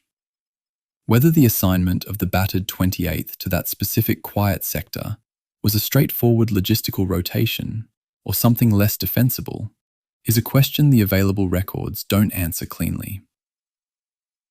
Chapter 9. The Replacement Men. A United States Army Replacement Depot Intake Form, 1944. Every line is filled in. Name, serial number, military occupational specialty, blood type, height and weight, date of induction, training completion date. One line is blank. Unit assignment. The man holding this form, and tens of thousands like him, moved through the replacement depot system in the autumn and winter of 1944, would not know where he was going until a truck took him there. He wouldn't know the name of his company commander. He probably wouldn't know the name of his squad leader until he met him in the dark at the edge of a tree line. He was, in the Army's logistical language, an individual replacement, a standardized component to be inserted into a depleted formation, fill the slot vacated by the man who had been killed or wounded in the same position the day before. The slot had a job description. The system assumed that was sufficient. The Repel-Depel, the contemptuous nickname that soldiers assigned to replacement depots, was not a comfortable place even by the standards of wartime military accommodation. Men could wait there for days or weeks, processed and categorized and held in administrative limbo between their training and their assignment. The experience described in oral histories collected by the Veterans History Project and in the memoir fragments of men who passed through these depots on the way to the Hürtgen is remarkably consistent. The sense of bureaucratic processing, of being moved from category to category, infantryman, rifleman, private first class, without any relationship forming, without any connection to a specific unit, a specific mission, or a specific group of men who would be fighting beside you. Then, at some point, usually at night, a truck, a road, a tree line, a whispered exchange of name and number with a sergeant who had 40 other priorities, a foxhole that had belonged to someone else. The statistical case against the individual replacement doctrine builds from a specific finding in United States Army medical and performance records from the Hürtgen sector. New replacements suffered disproportionately higher casualties in their first 48 to 72 hours in the line compared to soldiers with more than 2 weeks' experience in the same positions, a differential that multiple regimental medical records from the Hürtgen period document, with rates running approximately 60 to 90% higher for newly arrived men in their first 3 days. The reason is not primarily physical or even tactical training quality. It is informational. A soldier who has been in a specific forest position for 2 weeks knows things that no training can provide. That the trail junction 200 meters to the left receives mortar fire at predictable intervals. That the specific fire break ahead has an enfilading machine gun position that isn't visible until you're in it. That the sound of a particular bird in the pre-dawn hours is sometimes a German sentry and sometimes actually a bird. This knowledge is granular, local, and unteachable except through time. The replacement soldier didn't have time. The system that sent him into the line without it wasn't cruel. It was indifferent to the distinction between a trained body and an informed one. Robert Patsett's letter, the one dated December 1st, already mentioned in the context of the 22nd Infantry, does something in its specificity that the official record cannot replicate. He writes that the corporal in the next foxhole doesn't know his name, and he doesn't know the corporals, and that they haven't introduced themselves. This detail isn't incidental. It is precisely the structural failure of the individual replacement doctrine made visible at the smallest possible human scale. Two men, in adjacent foxholes, in a contested forest, going into whatever the following day holds. They haven't introduced themselves. Not because they're unfriendly or indifferent, because the system that put them next to each other gave them no time for anything except the foxhole. The letter was written on a 1st of December. Robert Patzett died on the 3rd. He was killed before the paperwork that would have officially assigned him to his regiment had cleared. The source conflict around SLA Marshall's accounts of replacement soldier experiences in the Hürtgen is one that requires honest treatment rather than resolution by authority. Marshall's post-battle group interviews, conducted with survivors of several Hürtgen engagements in the months following the campaign, produced some of the most vivid and specific testimony about what replacement soldiers experienced. Their disorientation on arrival, their difficulty integrating into combat-depleted units, the specific patterns of breakdown that distinguished newly arrived men from experienced ones.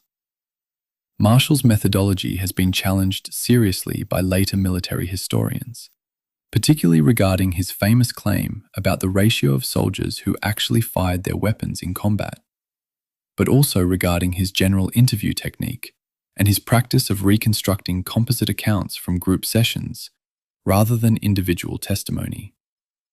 I use his accounts from this period as indicative of pattern rather than as precise transcript.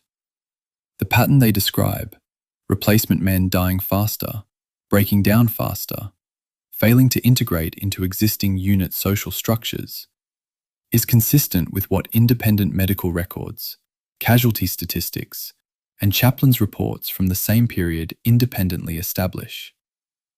Marshall may have embellished details. The phenomenon he described was real. The cognitive and neurological framework for understanding why unit cohesion functions as a combat multiplier wasn't available in 1944 in the language we'd use today.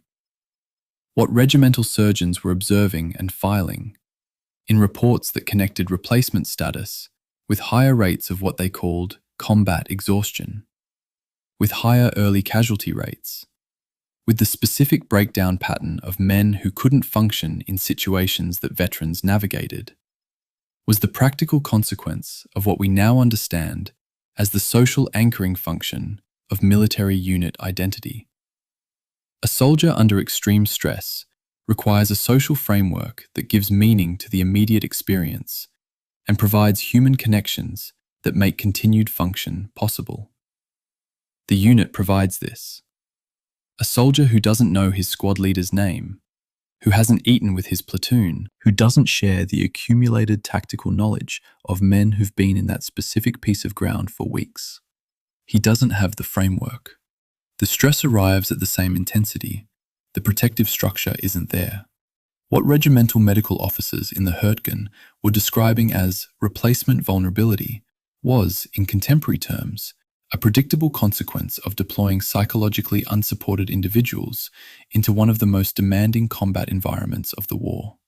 There is a detail in the German prisoner interrogation records from the Hürtgen sector, records compiled by American intelligence units from captured German soldiers throughout the campaign, that is one of the more disturbing fragments of the period. German troops had apparently developed a practical ability to identify newly arrived American replacements by observable behavioral patterns, moving in groups along established routes rather than using alternative cover, failing to respond to indirect fire with immediate prone positioning, hesitating at approaches that experienced soldiers had learned to treat with specific caution. Snipers and machine gun teams in the German defensive positions were reportedly briefing their personnel to prioritize fire on men exhibiting these patterns. The defenders of the Hürtgen had, over weeks of contact, developed a doctrine for identifying and targeting men who didn't yet know where to hide. The replacement system hadn't just created a tactical vulnerability, it had created an observable, exploitable signature that the men on the other side of the tree line had learned to read. The United States Army's formal post-war analysis of the individual replacement doctrine, the 1949 report Manpower Management in Combat, concluded that combat effectiveness of replacement troops was approximately 40% lower relative to cohesion-trained unit members in their first weeks of action. 40% lower effectiveness accessed the tens of thousands of replacements who flowed through the Hürtgen sector during the campaign's duration, represents an enormous aggregate degradation of American combat power. The army knew this. The report says it. The reform that followed was partial and slow. The army didn't formally move toward unit rotation policies in sustained campaigns until the Korean War, and the lessons had to be substantially relearned in Vietnam before anything resembling systematic change took root. The gap between the 1944 lesson and the policy change it eventually produced was measured in decades and in casualties that the 1949 report's authors, writing in the knowledge of what the Hürtgen had cost, understood they were counting.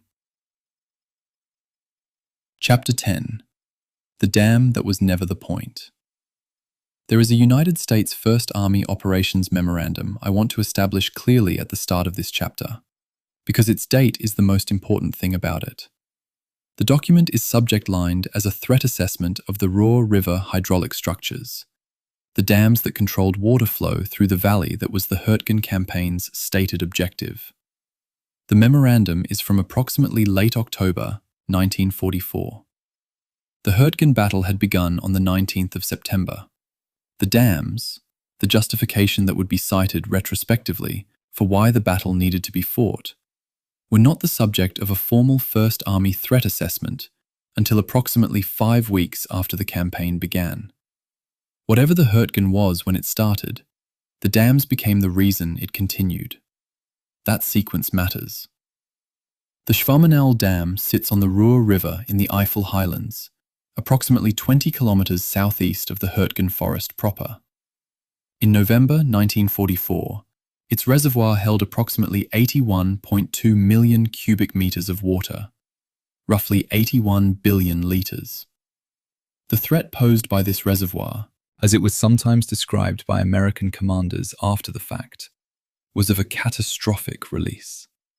The dam breached or deliberately opened, producing a flood wave that would inundate the Roer Valley, destroying any bridging operation in progress and potentially trapping Allied forces on the eastern bank. This threat was real in principle. The question that the engineering assessment filed in late October 1944 actually addressed, though not in these precise terms, was whether it was real in the specific form that justified the campaign's continuation. The Schuh-Mines is not a concrete gravity dam. This technical distinction is important, and it tends to get obscured in general histories. It is an earthen core dam. Its structure relies primarily on the compaction and impermeability of its fill material, with concrete used only in the spillway and discharge structures. An earthen core dam fails differently from a concrete arch dam. The Murner Dam, famously destroyed by the Royal Air Force in 1943, was a curved concrete structure whose specific resonance characteristics made it vulnerable to the bouncing bomb technique. That attack worked because of the Murner's geometry and construction. The Schuh-Mines shared neither. Catastrophic breach of an earthen core dam requires either sustained erosion through the fill material or deliberate destruction of the core, a process significantly slower and less dramatic than a concrete dam's sudden structural failure. The flood wave a catastrophically breached Schuh-Mines could produce was real, but bounded. Hydraulic modelling in the post-war period indicated a wave 3 to 4 meters high, moving downstream at approximately 2 to 3 meters per second. Significant, not apocalyptic. And the engineering assessment of late October 1944 estimated flooding duration at approximately 2 weeks before the river returned to normal levels. 2 weeks. That figure deserves to sit in the room for a moment. The minimum documented American casualties in the Hürtgen Forest campaign are approximately 33,000.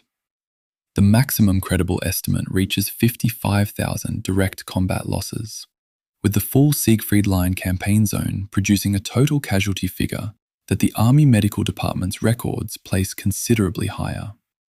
All of this, in part, for a dam whose most consequential action, when the Germans finally destroyed its discharge valves on the 10th of February 1945 as American forces approached, produced approximately 2 weeks of raw flooding that delayed one river crossing operation. 2 weeks delay in a campaign that ended in May 1945. The dam was real. The threat was real. The proportionality between the threat and the cost of the campaign, fought partly in its name, does not survive examination. The retrospective quality of the dam rationale is the most uncomfortable part of this chapter to address directly, because it requires saying something that the primary sources support, but that sits awkwardly against the experience of the men who died in the Hürtgen, believing their sacrifice served a coherent strategic purpose. Charles MacDonald's Official History, the most authoritative American account of the Siegfried Line campaign, includes a chapter titled The Neglected Objective, specifically addressing the Roer dams. The phrase is precise. The dams were neglected. They were within range of Allied heavy bombers from September 1944 onward. A sustained precision strike targeting the dam's sluice gates and discharge valves, rather than the concrete body of the structure, could potentially have rendered the flood threat negligible without a single American ground soldier entering the Hürtgen. This option was discussed. It wasn't pursued. The official record doesn't contain a clear explanation for why not. Omar Bradley's memoir, A Soldier's Story, published in 1951, allocates approximately 4 pages to the Hürtgen Forest campaign. In those pages, Bradley frames the dam threat as a primary consideration from the campaign's beginning.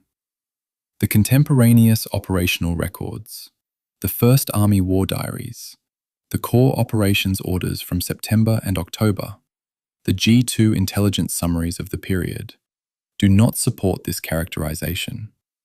The dam appears in planning documents from September and October as a secondary concern, mentioned in the context of future operations, rather than identified as a driving rationale for the forest campaign already underway.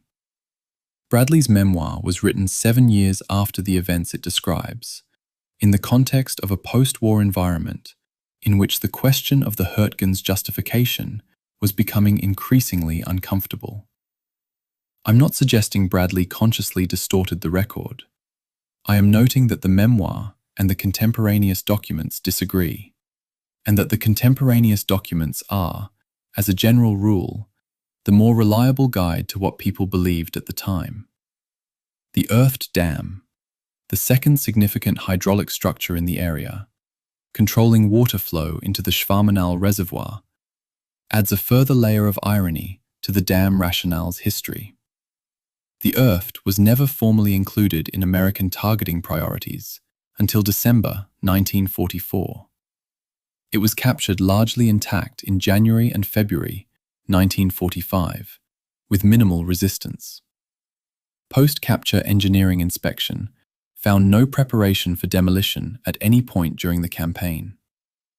The dam that was theoretically half the hydraulic threat that justified the Hürtgen, the upstream structure whose control of reservoir levels made the Schuh-Mines threat contingent, had never been prepared for use as a weapon. The Germans hadn't wired it. They hadn't planned to blow it. The threat it represented was apparently assumed, rather than verified. The Hürtgen strategic logic rested on a hydraulic chain that the defending side had apparently never intended to complete. On the 10th of February 1945, 5 months after the Hürtgen battle began, German engineers destroyed the discharge valves of the Schuh-Mines Dam as American forces of the 78th Infantry Division finally closed on it. The destruction was deliberate, controlled, and specifically designed to cause slow release rather than catastrophic breach. The Germans weren't trying to destroy the Allied army on the Roer's eastern bank.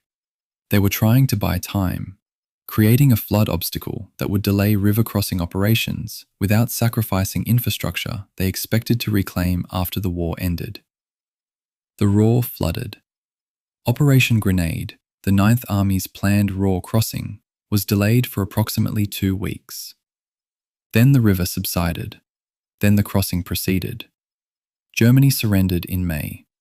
The dam, whose capture partly justified months of American casualties, produced, as its final military action, a temporary rise in the Roer River that inconvenienced a crossing operation for 14 days. Chapter 11. Model's Forest. Walter Model didn't try to win the Hürtgen Forest. This is the thing that American-centric accounts of the campaign consistently struggle to accommodate, because our natural narrative impulse is to frame a battle as two sides trying to accomplish opposing objectives. Model had one objective in the Hürtgen, and it was not to defeat the American army, or to hold the forest indefinitely, or to achieve any particular territorial result. His objective was time.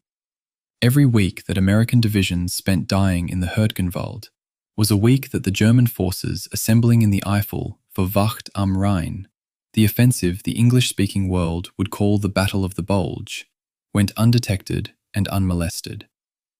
The Hürtgen was, from Model's perspective, not a battle at all. It was a waiting room, a place to put the Americans while the real plan came together. And it worked beyond any reasonable expectation. Otto Moritz Walter Model was, by the autumn of 1944, the most experienced defensive commander in the German army, and possibly in any army then fighting. He'd earned the nickname Hitler called him by, Feuerwehrmann, the fireman, by repeatedly arriving at crisis points on the Eastern Front and stabilizing lines that everyone else believed had already broken. He was not a conventional defensive general in the sense of static fortification and methodical position holding. He was a practitioner of dynamic defense, identifying the minimum necessary commitments at secondary points, concentrating reserves for the decisive counterattack, using terrain and pre-planned fire to multiply the effectiveness of understrength formations against larger attackers. The Hürtgen Forest was tailor-made for exactly this doctrine, and Model recognized it with a clarity that his American counterparts demonstrably did not. The force economy of Model's Hürtgen defense is worth stating as a numerical fact before any interpretive framework is applied to it. The initial German garrison of the Hürtgenwald sector, the 275th and 353rd Infantry divisions, totaled approximately 5,000 men, of whom 1,000 were held in immediate reserve. These formations were under strength and, in some respects, under-equipped. They had limited artillery and no organic armor. Against them, the United States Army committed, at various points across the campaign, 11 infantry divisions and 2 armored divisions, with the full weight of American logistics, air power, and artillery behind them. The Germans, defending with 5,000, eventually consumed somewhere between 33,000 and 55,000 American casualties, depending on which counting method is used, before the campaign ended not with American victory, but with the German army simply redeploying for a different priority. Fewer men, less material, better terrain, and a commander who understood that the forest fought for him. The Widerstandsnest system, already described in technical terms in Chapter 2, operated in Model's theatre as something more than a defensive architecture. It was a strategic multiplier. Each resistance nest consumed a disproportionate share of American offensive energy: the planning, the reconnaissance, the artillery preparation, the infantry assault, the casualty evacuation, the resupply and reconstitution, all of it required for a fortified position that might be held by a squad. Multiply that across hundreds of positions across 140 square kilometers of forest, and you produce an equation in which the attacking force expends resources at a rate fundamentally inconsistent with the size of the obstacle being reduced. Model had set up the Hürtgen's defenders not to win specific engagements, but to make each engagement cost more than it was worth. The forest did the majority of the arithmetic. The 116th Panzer Division's role in the Hürtgen campaign illustrates Model's economy of force management with particular clarity. The division executed the decisive counterattack on Schmidt on the 4th of November. the action that recovered the most significant terrain the Americans had taken in the entire campaign, in approximately 90 minutes. It then remained in the Hürtgen sector for several additional weeks of attritional fighting before being transferred to the Ardennes assembly area in early December 1944. German personnel records for the 116th show the division absorbing approximately 1,200 replacements between the 1st and 15th of December. On the 16th of December, it attacked through the Ardennes with those reinforcements as part of Wacht am Rhein. The Hürtgen had cost it men. 2 weeks of German preparation had partially reconstituted it. The American army had been fighting for months. The 116th had been refitting for 2 weeks. That asymmetry is not incidental to the Bulger's initial success. Model's personal command style in the Hürtgen period is documented in the accounts of his subordinate commanders with enough consistency to draw conclusions. He visited frontline regimental and battalion headquarters regularly and often, a practice unusual for a commander at his level, typically managing an army group from a rear headquarters with staff intermediaries. His subordinates' accounts describe him arriving at a forward command post, spending 40 minutes asking specific questions about terrain, ammunition status, and casualty rates, and departing under fire without visible concern.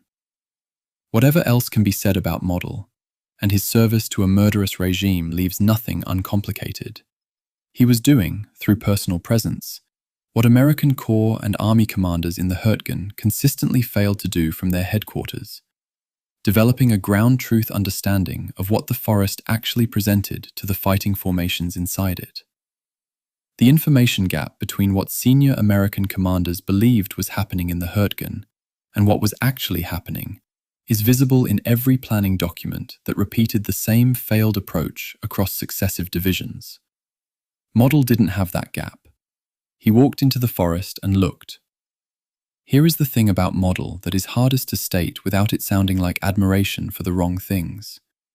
He was defending a Nazi state. He was prolonging a war that cost millions of lives. He used the Hürtgen campaign to screen the assembly of an offensive that would kill tens of thousands more Americans in the Ardennes. None of these things are mitigated by the quality of his operational thinking. But the Hürtgen cannot be honestly understood without understanding that the German defense was not simply tenacious courage in fixed positions. It was a coherent, adaptive, intelligence-informed operational concept being executed by one of the most capable defensive commanders of the 20th century, against an opponent who was, at the senior level, not matching him in analytical rigor. The disproportion in the exchange ratio, roughly 6 American casualties for every German one at the campaign's peak, wasn't an accident of terrain. It was a product of the asymmetry in how well each side understood what the forest was and what it required.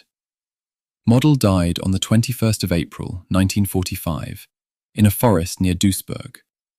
He had been encircled with Army Group B in the Roer pocket since early April, and he had refused to surrender, both from personal conviction and from what his final operational directives suggest was a belief that a Generalfeldmarschall of Germany could not become a prisoner of war. His last formal directive disbanded Army Group B and encouraged his soldiers to make individual decisions about their own surrender. Then he walked into the trees and shot himself. The man who turned the Hürtgenwald into a trap died in a different German forest, alone, 4 months after his masterpiece of defensive economy had served its purpose. There is no tidy moral to that ending. History rarely provides them. Chapter 12. The Rangers on the Last Hill. December 7th, 1944. 3 years to the day since Pearl Harbor. The 2nd Ranger Battalion moves into an assembly area near the village of Brandenburg in the Hürtgenwald and receives its briefing. The objective is Hill 400, Bergberg in German, named for a ruined medieval castle on its summit, a name that suggests permanence and authority. 400 meters above sea level, a topographical feature of approximately 8/10 of a square kilometer at its summit plateau, commanding the entire northeastern approach to the Roer, with observation lines extending roughly 12 kilometers in clear conditions. Whoever holds Hill 400 can see and direct fire on most of what moves in the valley below. The Germans had held it for months. They knew every fold of the slope, every approach, every likely attack line. The Rangers were given the assignment on a date that nobody, in the available records, appears to have noted as symbolic. It was probably simply the next day on the operational schedule. The coincidence of the date is the forest's only concession to poetry. Lieutenant Colonel James Earl Rudder commanded the 2nd Ranger Battalion on the 7th of December, 1944. He had commanded it on the 6th of June, 1944, when it scaled the cliffs at Point du Hoc under fire, while the men above them dropped grenades and fired rifles down at the climbers. That action had entered the permanent record of American military courage. Rudder had survived it, had led his men through the subsequent fighting inland from Normandy, had continued in command through France and into Germany. By December, he knew his battalion well, and his battalion knew him. This is not a minor detail in the context of a chapter that follows one entirely about replacement soldiers who didn't know their officers' names. The 2nd Rangers were a coherent unit with shared history and earned mutual trust. The Hürtgen ate them anyway. Dog Company and Fox Company launched the assault on Hill 400 at 7:30 in the morning of the 7th of December. The approach to the summit required crossing approximately 600 meters of open, rising ground, cleared terrain that the German defenders had kept clear precisely to maintain unobstructed fields of fire. There is no clever tactical route up Hill 400. The slope goes up and the summit is at the top, and the Germans, with their machine guns and pre-registered mortars, are between the bottom and the top. The assault took approximately 45 minutes. This is documented in the battalion's after-action report, with the kind of precision that comes from units that maintain meticulous records even under fire. Contact at 0730. Summit reached at approximately 0815. 45 minutes to climb. The Rangers took the hill. The German response came in waves.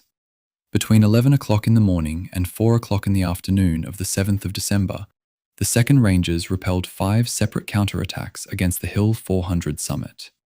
3 from Fallschirmjäger units and 2 from infantry supported by direct artillery fire. The Fallschirmjäger, German paratroopers, elite infantry by any measure, attacked uphill against a defending force that by midday had been significantly reduced by the morning's assault losses. By mid-afternoon, Dog Company's effective strength had fallen to 12 men. Fox Company had 23. 35 Rangers, defending a hilltop against company-sized counterattacks. They held. The specific mechanism by which 35 men held against forces 10 times their number is documented in both the Ranger after-action report and in captured German regimental records. The 2nd Rangers' heavy allocation of Browning automatic rifles, 2 per 12-man squad rather than the standard one, gave their defensive positions an automatic fire density that attacking infantry was unwilling to cross. The German records describe their counterattacks stalling against automatic fire. 35 men with enough automatic weapons, properly placed, created a fire barrier that 100 men chose not to walk through. The after-action report for the engagement lists 403 total casualties for the 2nd Ranger Battalion across the 7th and 8th of December 1944. The battalion's nominal strength was approximately 500 men. 80.6% casualties in approximately 36 hours of combat. This is one of the highest casualty rates recorded by any American unit in a single engagement in the European theatre of operations.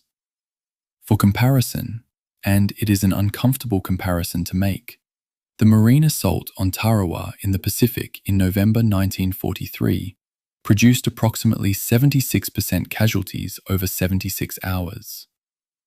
The Rangers on Hill 400 lost a greater proportion of their men in less time.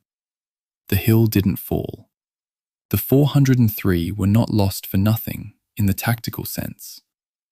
But James Rudder's letter to his wife, written 2 days after the engagement and preserved through correspondence archives, contains a sentence that is more honest about the experience than the after-action report could be.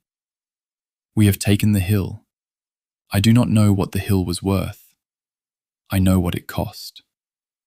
The technical detail of the Browning automatic rifle at Hill 400 deserves a moment, because it is the kind of specific that proves the difference between a weapon's specification and its battlefield value.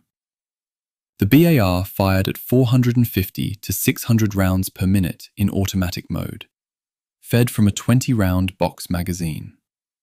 Its primary virtue in defensive operations was not its rate of fire per se, but the psychological and physical suppression effect it created across a sector. The ability of a single gunner to deny movement across a defined piece of ground. The Rangers, with 2 BARs per squad rather than the standard one, could cover overlapping sectors with sustained automatic fire from a small number of positions. A German infantry platoon attacking uphill against 2 overlapping BAR positions faces a fire density that produces casualties across the entire width of its advance. The tactical arithmetic of that suppression, at Hill 400, in the specific ground conditions of the 7th of December, is why 35 men held a hilltop. Not because the Germans stopped trying, because the automatic fire made trying too costly, too many times in succession. Rudder survived the war. He returned to Texas. He became president of Texas A&M University in 1959 and served there for 12 years, a genuinely distinguished academic leader. He spoke publicly about his wartime service on many occasions. By all accounts, he discussed Pointe du Hoc willingly, with the kind of clear-eyed pride that the action deserved. Hill 400 was a different matter. His biographers note that he rarely discussed it in detail in public. The question of what the hill was worth, the one he raised in the letter written 2 days after, appears never to have been answered to his satisfaction in the 26 years between the letter and his death in 1970. I don't have a satisfying answer to offer either. Hill 400 was taken. It provided observation over the Roer Valley approaches. It contributed to the operational picture that eventually permitted the Roer crossing. Whether that contribution was worth 403 men is a calculation that no operational analysis can cleanly resolve, because one side of the equation is expressed in strategic terms and the other is expressed in human ones, and those two currencies have never had a fixed exchange rate. Chapter 13. Combat Exhaustion. The wound that left no mark. There is a number buried in a United States First Army Medical Section report, filed for the period of November and December 1944, that I think deserves to be read aloud rather than simply cited. Admissions for combat exhaustion in the Hürtgen sector for the period: 90 per 1,000 men per month. The theatre average for the same period was approximately 37 per 1,000. The Hürtgen was running at 2.5 times the rate of psychological breakdown that the rest of the Western campaign was producing. This figure was in an official document. It was available to every senior commander in First Army's chain of command. No changes in operational tempo followed. The report was filed. The battle continued. The men kept breaking. What the First Army's neuropsychiatric section was observing in the Hürtgen sector was not a uniform phenomenon.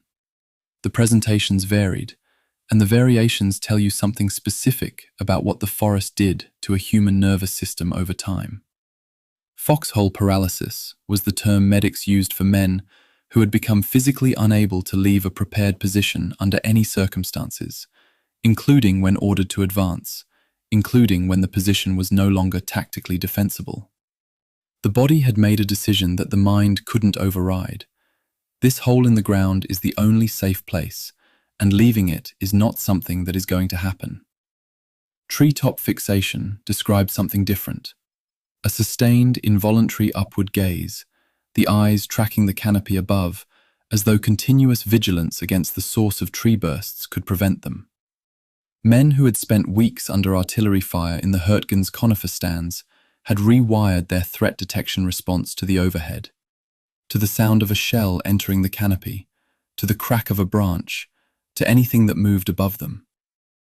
In the medical stations behind the line, they sat with their eyes on the ceiling.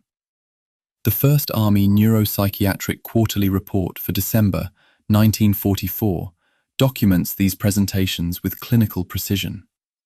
Reading it now, the precision is the hardest part. The careful language around experiences that were, for the men inside them, completely ungovernable. The physiological mechanism underlying what the Army called combat exhaustion wasn't understood in 1944 in the terms we'd use today, but the pattern was observable to any physician willing to look carefully.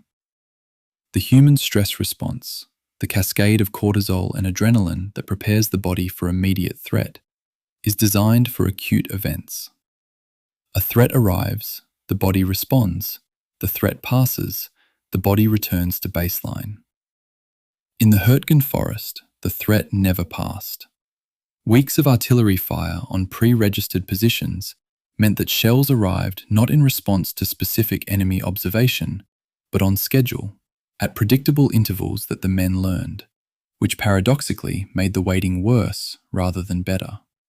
Because the body's stress response was triggered not by the shell's arrival, but by the anticipated moment of its arrival.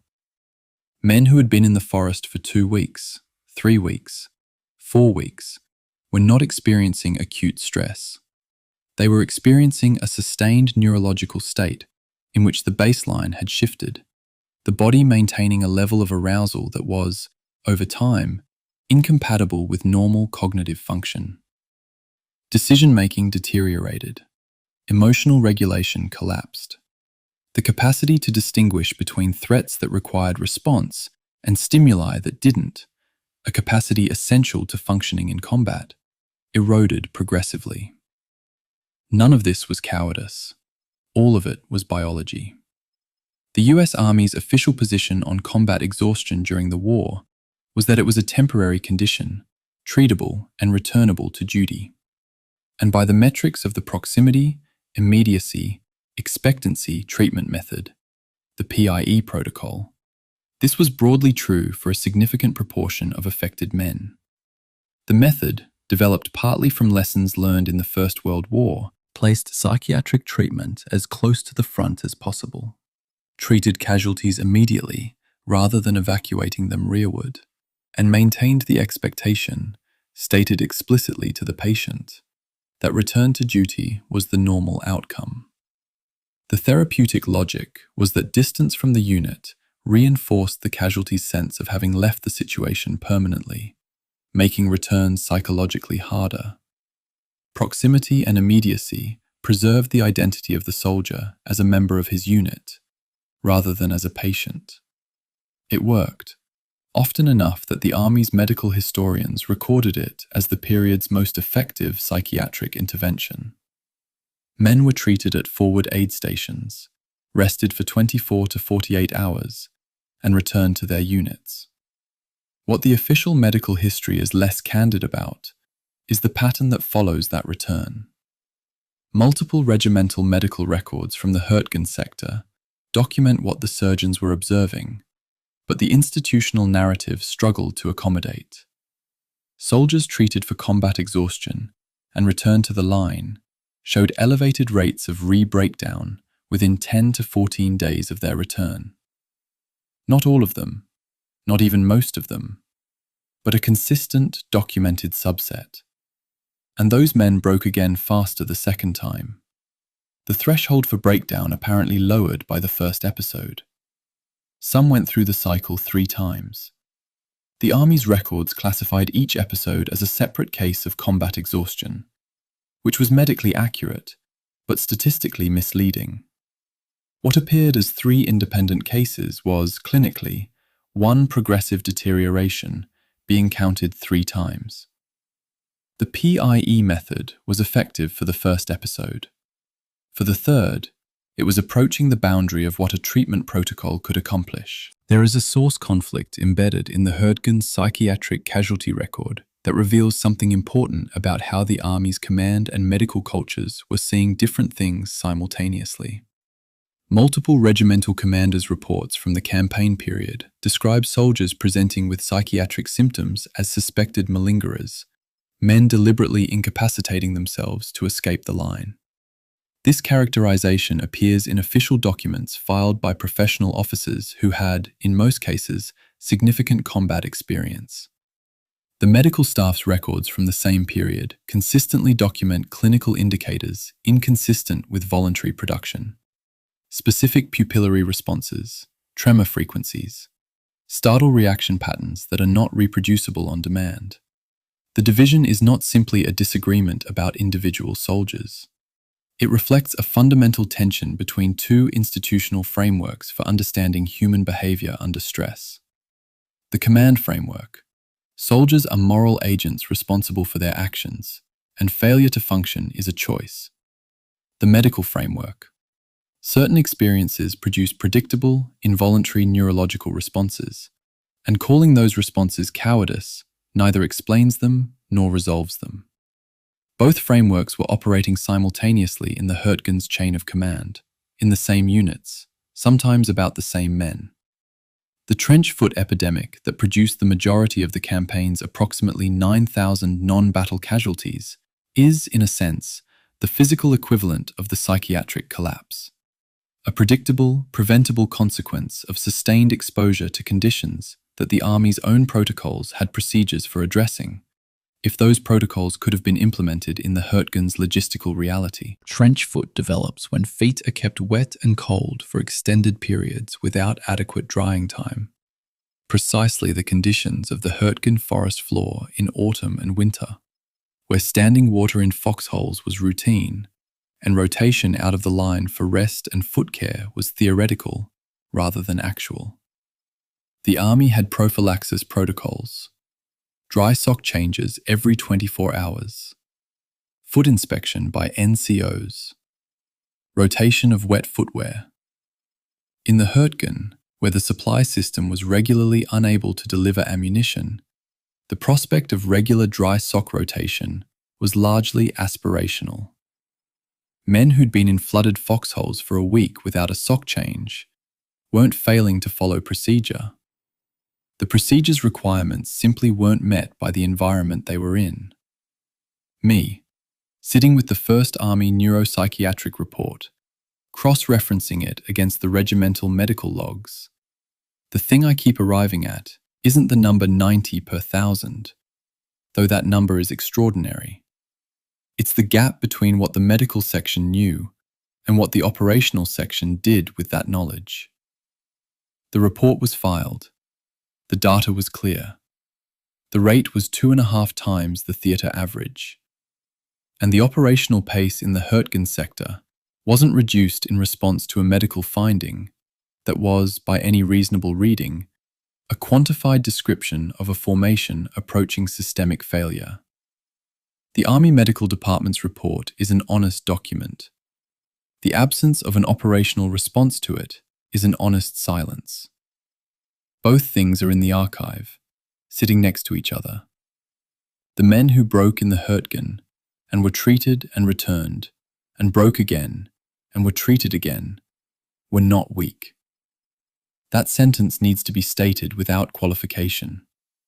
The sustained neurological demands of the Hürtgen Forest, the tree bursts, the pre-registered fire, the communication failures that left men isolated, the cold, the mud, the weeks without rotation, the replacement cycle that stripped units of cohesion and filled them with strangers, were demands that no amount of character could indefinitely absorb. What the Hürtgen's psychiatric casualty rate measured was not the quality of the men who broke. It measured the gap between what human neurology can sustain and what the campaign asked of it, without pause, for weeks on end. The wound that left no mark was not invisible.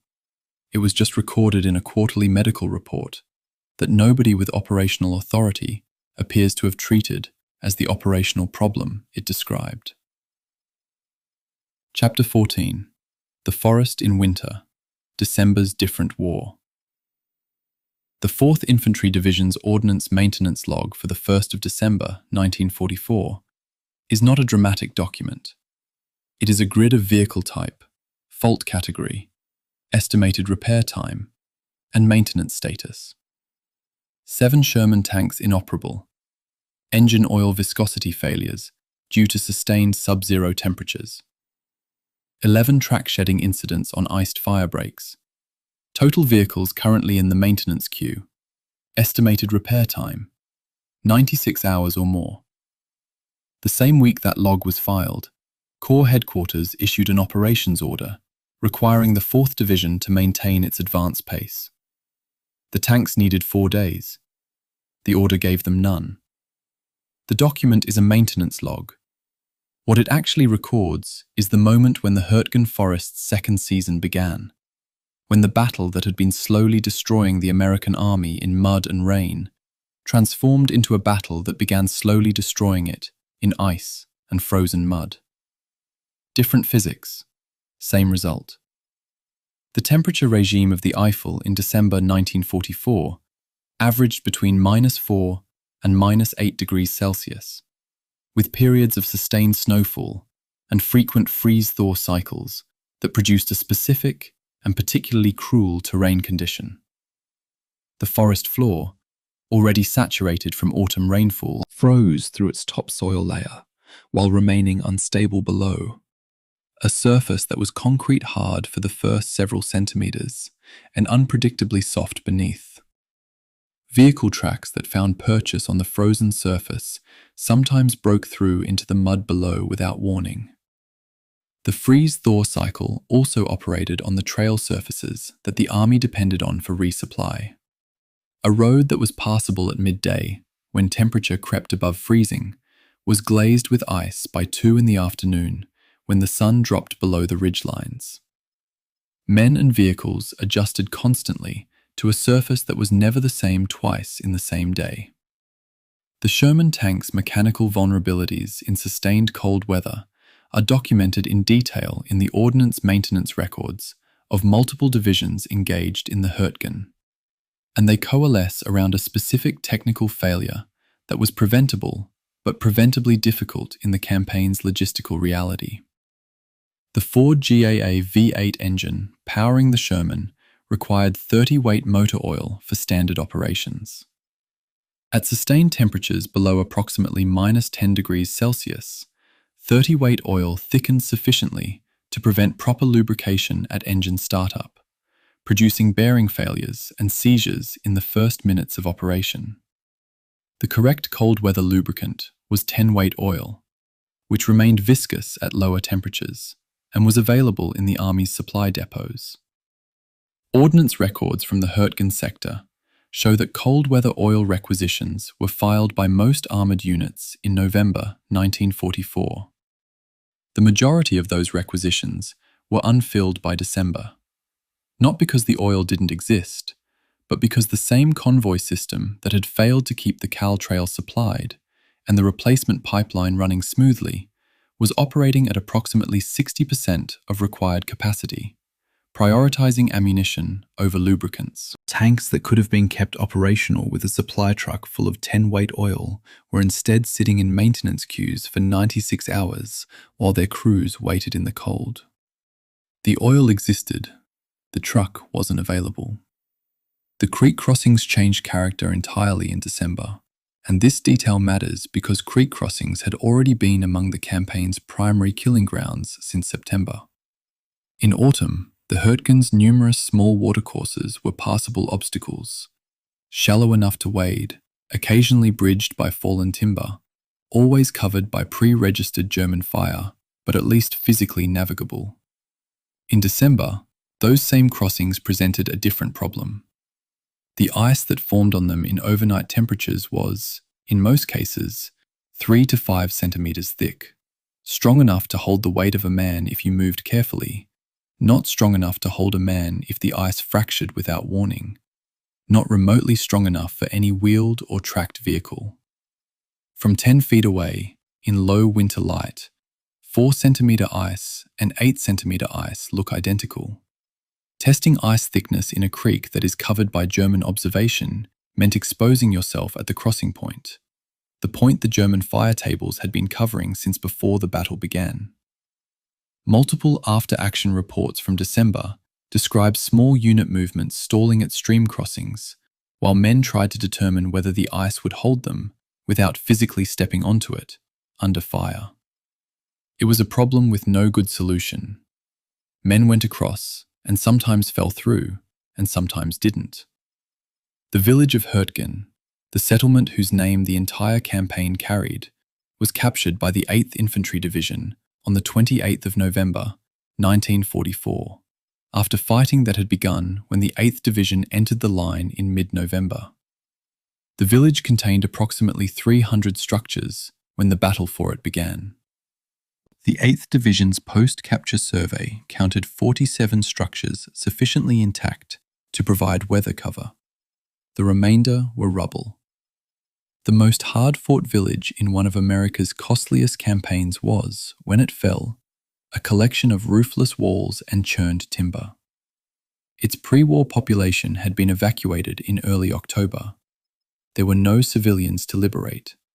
There was no infrastructure to secure. There was ground, contested ground, that was now American ground. The 28th Infantry Division's earlier experience had proved the cost of taking ground. The Hürtgen village's capture proved the cost of the ground itself being worth nothing except its capture. I want to be precise about what the operational vehicle availability rate meant in practical terms for the divisions fighting in December, because the maintenance log number, 47% operational availability for Shermans in forward divisions by late December, doesn't fully communicate its tactical consequence until you translate it into formations.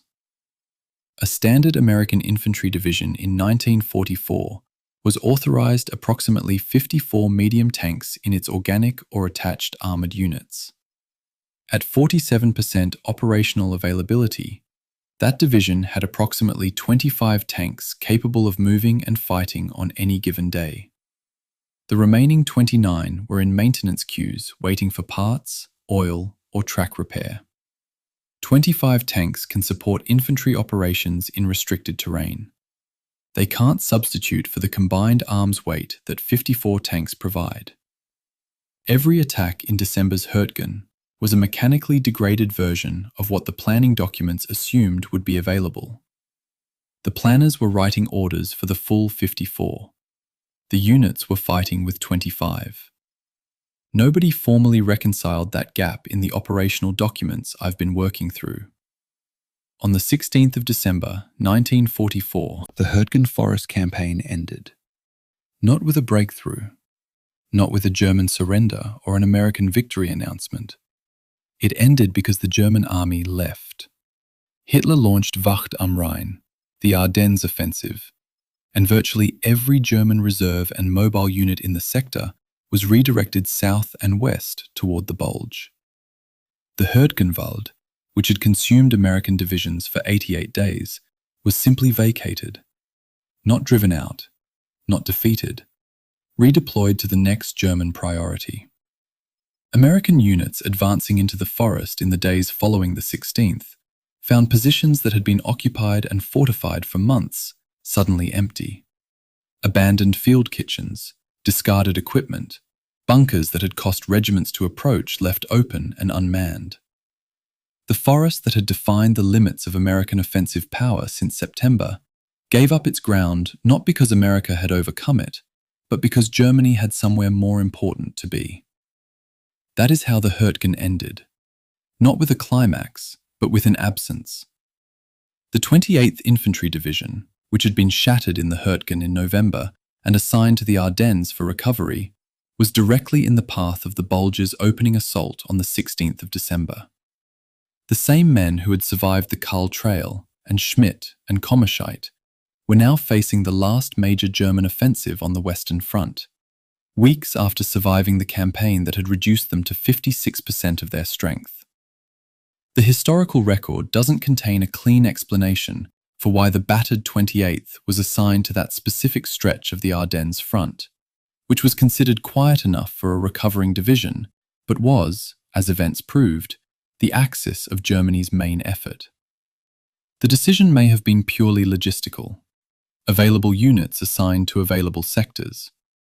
It may have been something less defensible. The documents don't settle the question, and I think the honest thing is to leave it open, rather than close it with an explanation the evidence doesn't support. Chapter 15. A defeat of the first magnitude. Charles MacDonald was a United States Army Infantry Company commander who fought in the Hürtgen Forest in the autumn of 1944. He was also, later, one of the Army's official historians, the man the institution tasked with writing the definitive account of the Siegfried Line campaign. He received the Silver Star for his actions in the forest. He was wounded in the campaign. He knew what the mud smelled like and what tree bursts sounded like, and what it was to give orders in those conditions and watch men follow them. And then, years later, in the introduction to his official history published in 1963, he wrote this: "The Battle of the Hürtgen Forest was a misconceived and basically fruitless battle that should have been avoided." That sentence was written by the Army's own historian. It was published with official approval. It is not a partisan critique from outside the institution. It is the institution, through its chosen historian, condemning itself in its own published record. That matters. It also, apparently, wasn't enough to produce the changes it logically implied. The casualty accounting problem for the Hürtgen campaign is, itself, a diagnostic symptom of the campaign's disorder. The figures available in credible sources range from 33,000 to 128,749, and both ends of that range are defensible from primary sources. The 33,000 figure counts direct combat losses in the forest sector proper, killed, wounded, and missing in action, confirmed through divisional casualty reports. The 128,000 figure comes from the Army Medical Department's records and covers all battle and non-battle casualties across the extended Siegfried Line campaign zone for the period September 1944 through February 1945, including trench foot, frostbite, psychiatric breakdown, and accident across a broader operational area. Neither figure is wrong. They are counting different things. What is notable is that serious histories of the campaign routinely choose one number or the other without explaining the methodological choice, which means the reader gets an impression of certainty about a question that is, in the primary source material, genuinely contested. I'd rather give you the range and the reason for it than the false confidence of a single number. Omar Bradley's memoir published the comfortable version of the Hürtgen's history. 4 pages in a book of several hundred, allocated to a campaign that consumed more American casualties than any other ground operation in the European theatre. The dam threat framed as a primary concern from the beginning. The casualties acknowledged without analysis of cause. The question of whether the battle should have been terminated after the first divisional failure simply not asked. Bradley was writing in 1951, 7 years after the campaign, in a post-war environment where the straightforward narrative of Allied victory needed to accommodate the Hürtgen's messy, ambiguous reality. His memoir's treatment of the forest is not dishonest in any simple sense. It is selective in ways that, compared to the contemporaneous operational records, are visible and significant. The contemporaneous documents don't show the dam as a primary driver in September. They show a secondary flank security operation that became something larger without anyone formally deciding to make it larger. Bradley's memoir and the First Army's own war diary disagree about when and how the campaign acquired its strategic rationale.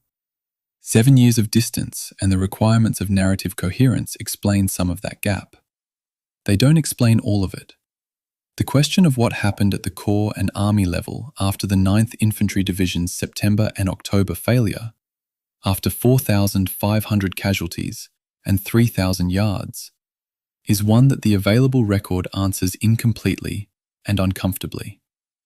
What is documented is that the 28th Infantry Division received substantially the same operational plan that had just failed. What is not documented, in any form I've been able to find, is a formal written analysis at corps or army level of why the 9th Division's approach had produced the results it produced, and what specifically needed to change. There are no records of a senior commander standing in front of a map in October 1944 and saying, "We have just lost 4,500 men for 3,000 yards, and nothing in the operational situation has changed.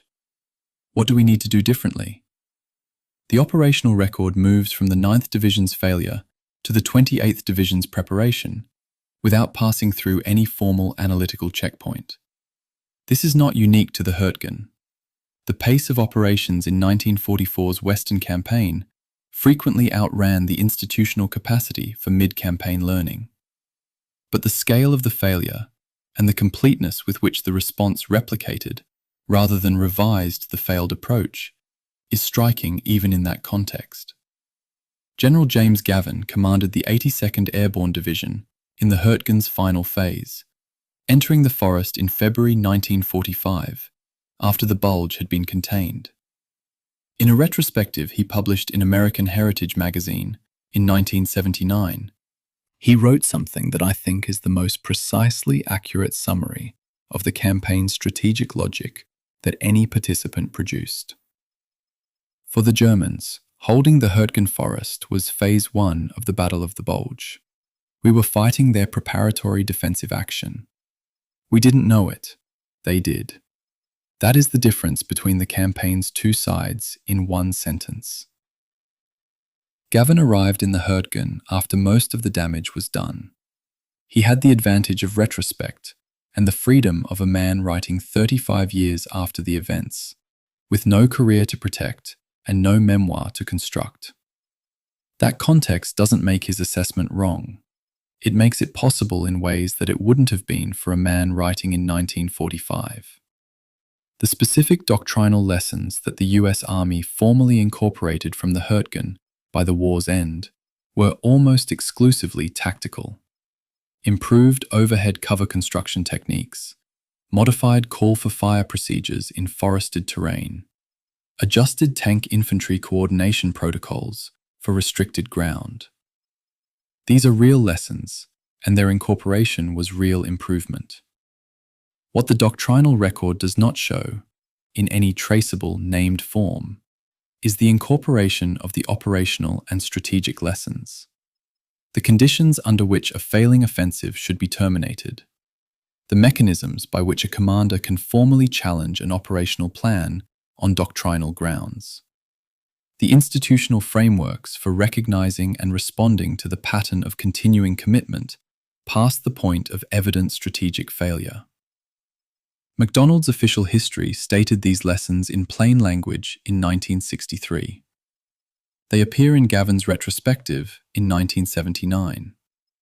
They appear in subsequent academic analyses.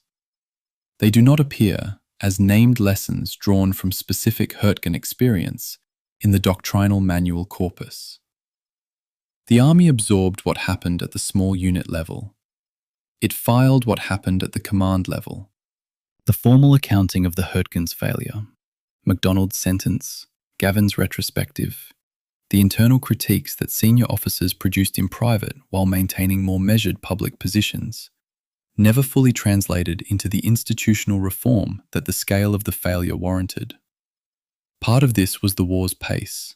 There was always another battle, another operational priority, always Germany to finish defeating before the institutional learning cycle could complete. Part of it was the structure of American military culture in the period. An institution that rewarded the execution of difficult assignments tended to treat the questioning of assignments as itself a kind of failure. And the Hürtgen's fundamental lesson, that the right response to a failing approach is to stop and change it, rather than to continue and absorb the cost, was precisely the lesson that culture was least equipped to receive. The men who made the decisions that produced the Hürtgen's casualties survived the war, wrote memoirs, and occupied positions of honor. The men who absorbed the consequences of those decisions are the ones whose morning reports showed 579 against 3,257. The asymmetry between those two groups of men in the historical record is, in itself, something worth sitting with. Chapter 16. The Ground That Remembers. The German state government of North Rhine-Westphalia publishes an annual report on explosive ordnance disposal operations in its territory. The report for 2023, a document filed in a modern German administrative database, written in the present tense, describing events that happened in the last calendar year, records the following for the Hürtgenwald and its adjacent areas. 2,247 ordnance items recovered. Of these, 1,893 were classified as requiring controlled detonation. No civilian casualties reported. I want to be clear about what that report describes. It is not archaeology. It is not historical recovery in the academic sense. It is the active, ongoing hazard mitigation response to a battle that ended 80 years ago. The Hürtgen Forest is still producing live ammunition at a rate of more than 2,000 items per year. The battle's ordnance footprint is still actively dangerous to the people who live near it and walk through it. The soil chemistry of the Hürtgenwald explains why. The forest sits on clay-heavy, moisture-retentive soil with a high pH level and relatively low microbial activity in its deeper layers. Conditions that preserve metallic and chemical structures in a state of reduced oxidation. German and American artillery shells from 1944, buried in this soil, are not rusting away at the rate that popular assumption might expect. 1944-era shells filled with trinitrotoluene, standard explosive fill for most artillery ammunition of the period, or Composition B, remain chemically reactive in properly sealed casings under these conditions for an estimated 200 to 300 years. The KMBD, Germany's State Explosive Ordnance Disposal Service, estimates between 3 and 5 million unexploded items remain in the Hürtgen soil. At the current recovery rate of approximately 2,000 per year, full clearance of the forest would require between 1,500 and 2,500 years. The Hürtgen Forest battle lasted 88 days. Its physical legacy will outlast the entirety of recorded human civilization as it currently stands. The German S-mine, Shrapnel mine, nicknamed the Bouncing Betty by American troops for the way its propellant charge launched it to approximately waist height before detonation, presents a specific and particular current problem for EOD technicians working in the Hürtgen today. The S-mine's pressure fuse mechanism, standard German anti-personnel ordnance from the period, operates through a mechanical compression trigger that corrodes over decades in ways that progressively lower rather than raise the detonation threshold. Some S-mines buried in 1944 are, in 2026, more sensitive to pressure than when they were planted. The KMBD's current protocols require full vibration suppression of recovery equipment within 50 meters of a suspected S-mine location, ruling out mechanical excavation and requiring hand clearance. The soldiers of the autumn and winter of 1944 feared the S-mine for what it did when it detonated. The EOD technicians of 2026 fear it for what time has done to the mechanism that makes it detonate. The weapon has been in the ground for 80 years, and it is not safer for the waiting. The German War Graves Commission, the Volksbund Deutsche Kriegsgräberfürsorge, has been recovering and reinterring German soldiers from the Hürtgen since 1945. The primary German military cemetery at Vossenack, in the heart of the former battle area, contains 3,696 graves as of the most recent update. German military historians estimate between 3,000 and 5,000 German soldiers killed in the Hürtgen remain unrecovered in the forest floor.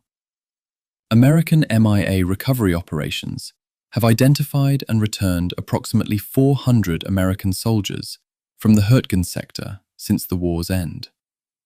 The Defense POW/MIA accounting agency's records indicate approximately 200 American service members from the Hürtgen campaign remain officially unaccounted for as of 2025. 200 men whose families, for 80 years, have had no remains to bury and no confirmed location to grieve at. The technology available for identifying skeletal remains has transformed in the past 2 decades.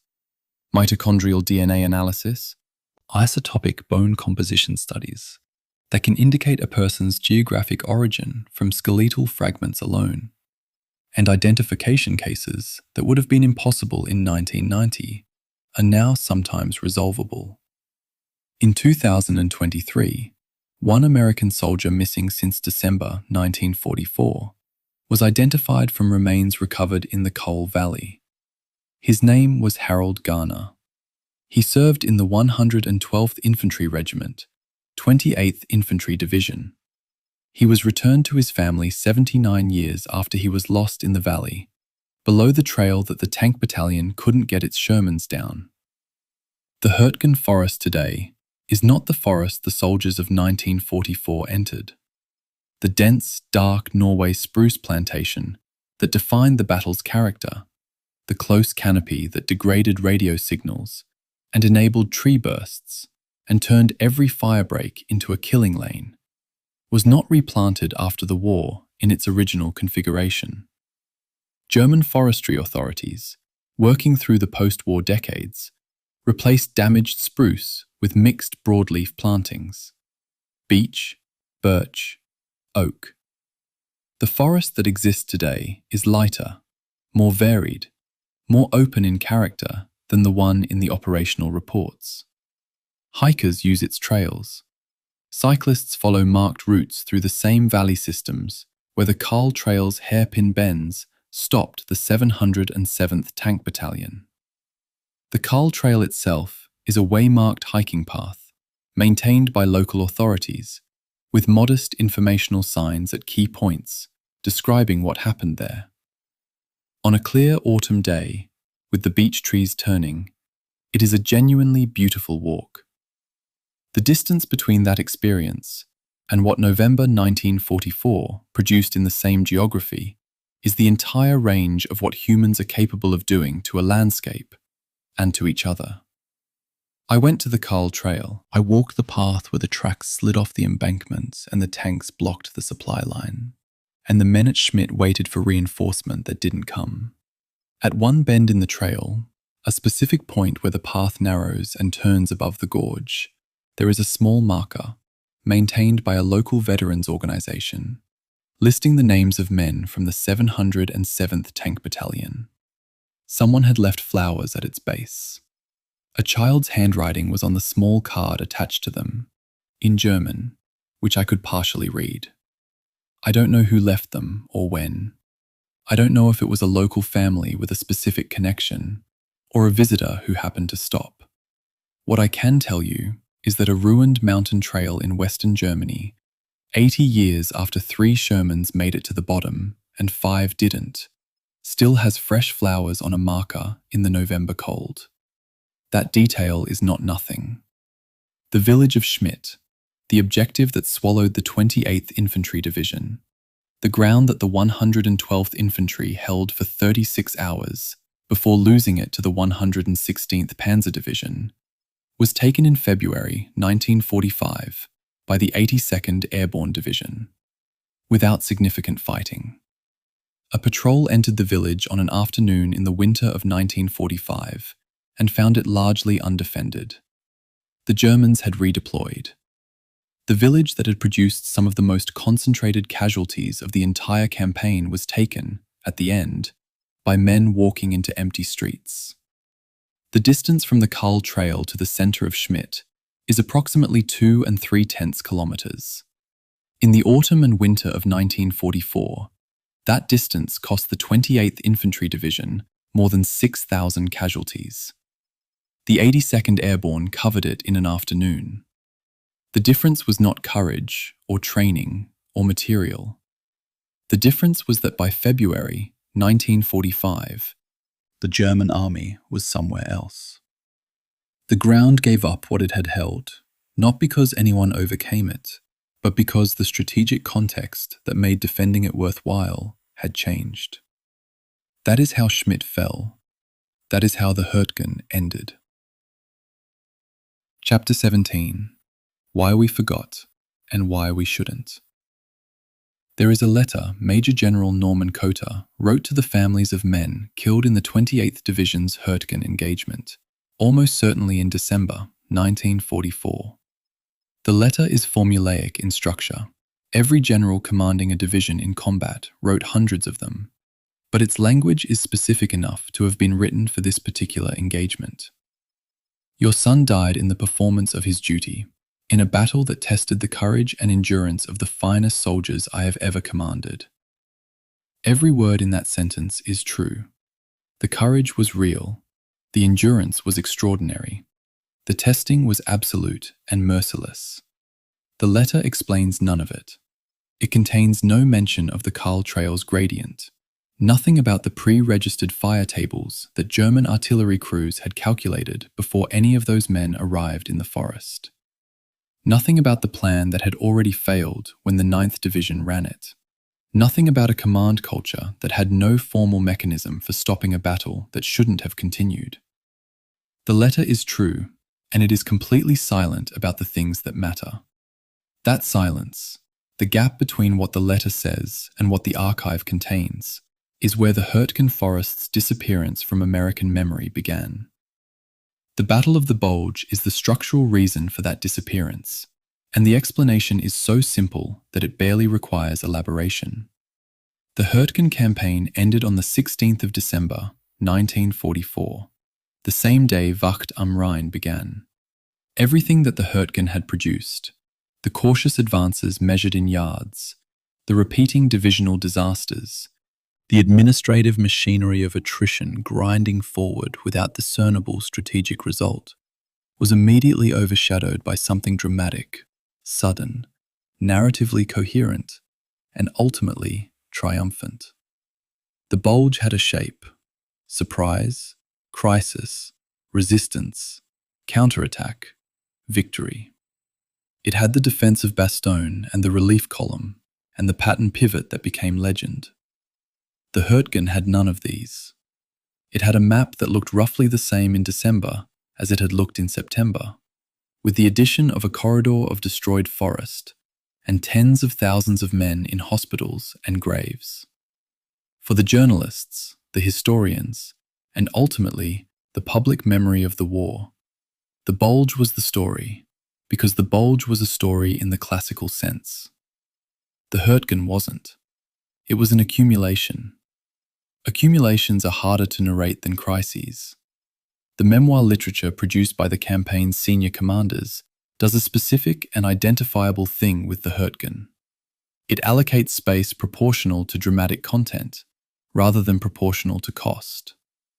Bradley's 4 pages, Collins's near silence, Hodges's papers, which researchers have consistently found frustrating for the thinness of their engagement with the campaign's failures. This isn't primarily dishonesty, though there is probably some of that. It is the consequence of narrative gravity. The human mind organizes experience into stories with shape and meaning. And the Hürtgen's shape is one that resists the structures through which military memoir conventionally communicates meaning.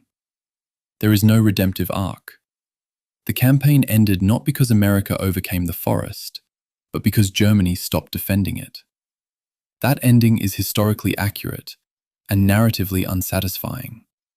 And the commanders who lived through it appear to have found it nearly as difficult to write about as Hemingway did. The academic reassessment of the Hürtgen that MacDonald's 1963 official history initiated has continued in the decades since, and has produced a minority position worth engaging rather than dismissing. Some historians, working primarily from operational analysis rather than from the soldier-level experience this documentary has tried to keep in view, have argued that a version of the Hürtgen battle was strategically necessary, that leaving a substantial German force in the forest cover during the Aachen battle and subsequent advances would have created a genuine flank threat, and that the campaign's failures were primarily failures of execution rather than conception. I find this argument partially persuasive for the campaign's first weeks. The initial September pinning operation, when the rationale was flank security and the scope was bounded, had a coherent logic to it. What I cannot make coherent is the decision to continue the same approach, with the same doctrine and substantially the same plan, after the 9th Division's failure made the execution costs visible. The minority view explains why the battle began. It doesn't explain why it continued past every operational signal that it should stop. The institutional processing of the Hürtgen's lessons followed a pattern that the American military would repeat in subsequent decades with a regularity that is, by 2026, thoroughly documented. The tactical lessons went into doctrine quickly and efficiently. The Army learned how to build overhead cover, how to adjust fire procedures in forested terrain, how to integrate armor with infantry in restricted ground.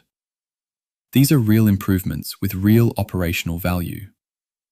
The command-level lessons, about the conditions under which commitment should be terminated, about the mechanisms that allow operational momentum to override strategic judgment, about the specific institutional pressures that make it nearly impossible for a general officer to say, "This plan failed once, and I won't run it again." These lessons went into academic analyses and official histories and professional journal articles. They didn't go into doctrine. The Army knew what had happened. It filed the knowledge in places where it informed graduate education without transforming command culture. James Gavin's 1979 retrospective, the one that described the Hürtgen as Germany's Phase 1 of the Bulge, was published 35 years after the campaign ended. He had to wait that long to say it plainly, and by then the men it was about were mostly dead or retired. The official history that said it in 1963 required MacDonald's specific combination of institutional authority, personal experience, and professional courage to write. The gap between what happened in the Hürtgen and what could be said publicly about what happened in the years immediately following represents a specific kind of institutional cost. The cost of a culture that cannot, in real time, absorb honest accounting of its own failures, without framing that accounting as an attack on the people who executed the failed decisions. The men who fought in the Hürtgen didn't need to be protected from an honest account of why they were there. Most of them understood perfectly well that something had gone wrong. It was the institution that needed protection, and the institution provided it to itself, at the expense of the record. What the Hürtgen asks of us now, at 80 years' distance, is not reverence and not condemnation. Reverence for the fallen is appropriate and real, and requires nothing except a willingness to acknowledge the scale of what they endured. Condemnation of the commanders is emotionally satisfying and analytically limited. The individual failures of preparation and the individual failures of institutional courage are real, but they happened inside a system that made those failures predictable rather than exceptional. What the Hürtgen actually asks is accountability in the most precise sense, a careful, honest tracing of the decisions that produce the outcomes, without the smoothing that narrative convention applies to difficult history, and without the protective silence that institutions extend to their own failures. The terrain assessment was filed and ignored. The 1st Divisional failure was documented and not acted upon. The medical evidence of systemic breakdown was quantified and set aside. The dam rationale was retroactive, and the official memoir obscured that retroactivity. These things are in the archive. They have been in the archive for 80 years. The question is not whether we know them. The question is whether knowing them is permitted to change anything. The 200 Americans still missing in the Hürtgen are not a metaphor. They are people. They are the specific, named, individual human consequence of a battle that continued past the point where its costs were evident and its strategic logic was coherent. Harold Garner came home in 2023, 79 years after he went into the Kall Valley with the 112th Infantry. His family had a grave to visit, at last, 8 decades after a morning report somewhere had marked him missing. There are 199 others whose families are still waiting, or whose families have themselves died waiting, or whose families have become families of families who were told a story about a forest in Germany that their grandfather or great-uncle entered in the autumn of 1944 and never came home from. The DPAA keeps their cases open. The technology improves. The soil in the Kall Valley still holds what it was given. The Hürtgen Forest is a beautiful place in the early spring. The beech trees come into leaf and the light moves through them in a way that the Norway spruce plantation of 1944 never permitted. The trail to the Kall Bridge is marked and maintained and walked by people who are simply out for the afternoon. The ruined castle on Hill 400 is a hiking destination.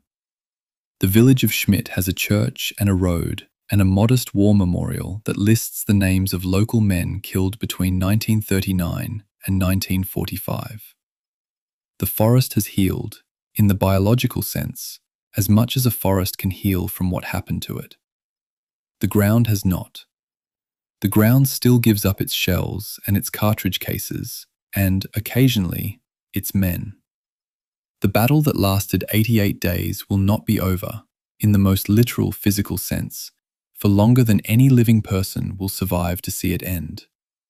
What happened there happened at a scale that the landscape itself has not fully absorbed, in the soil chemistry of a quiet woodland in western Germany, 80 years on. The Hürtgenwald remembers, even when we don't.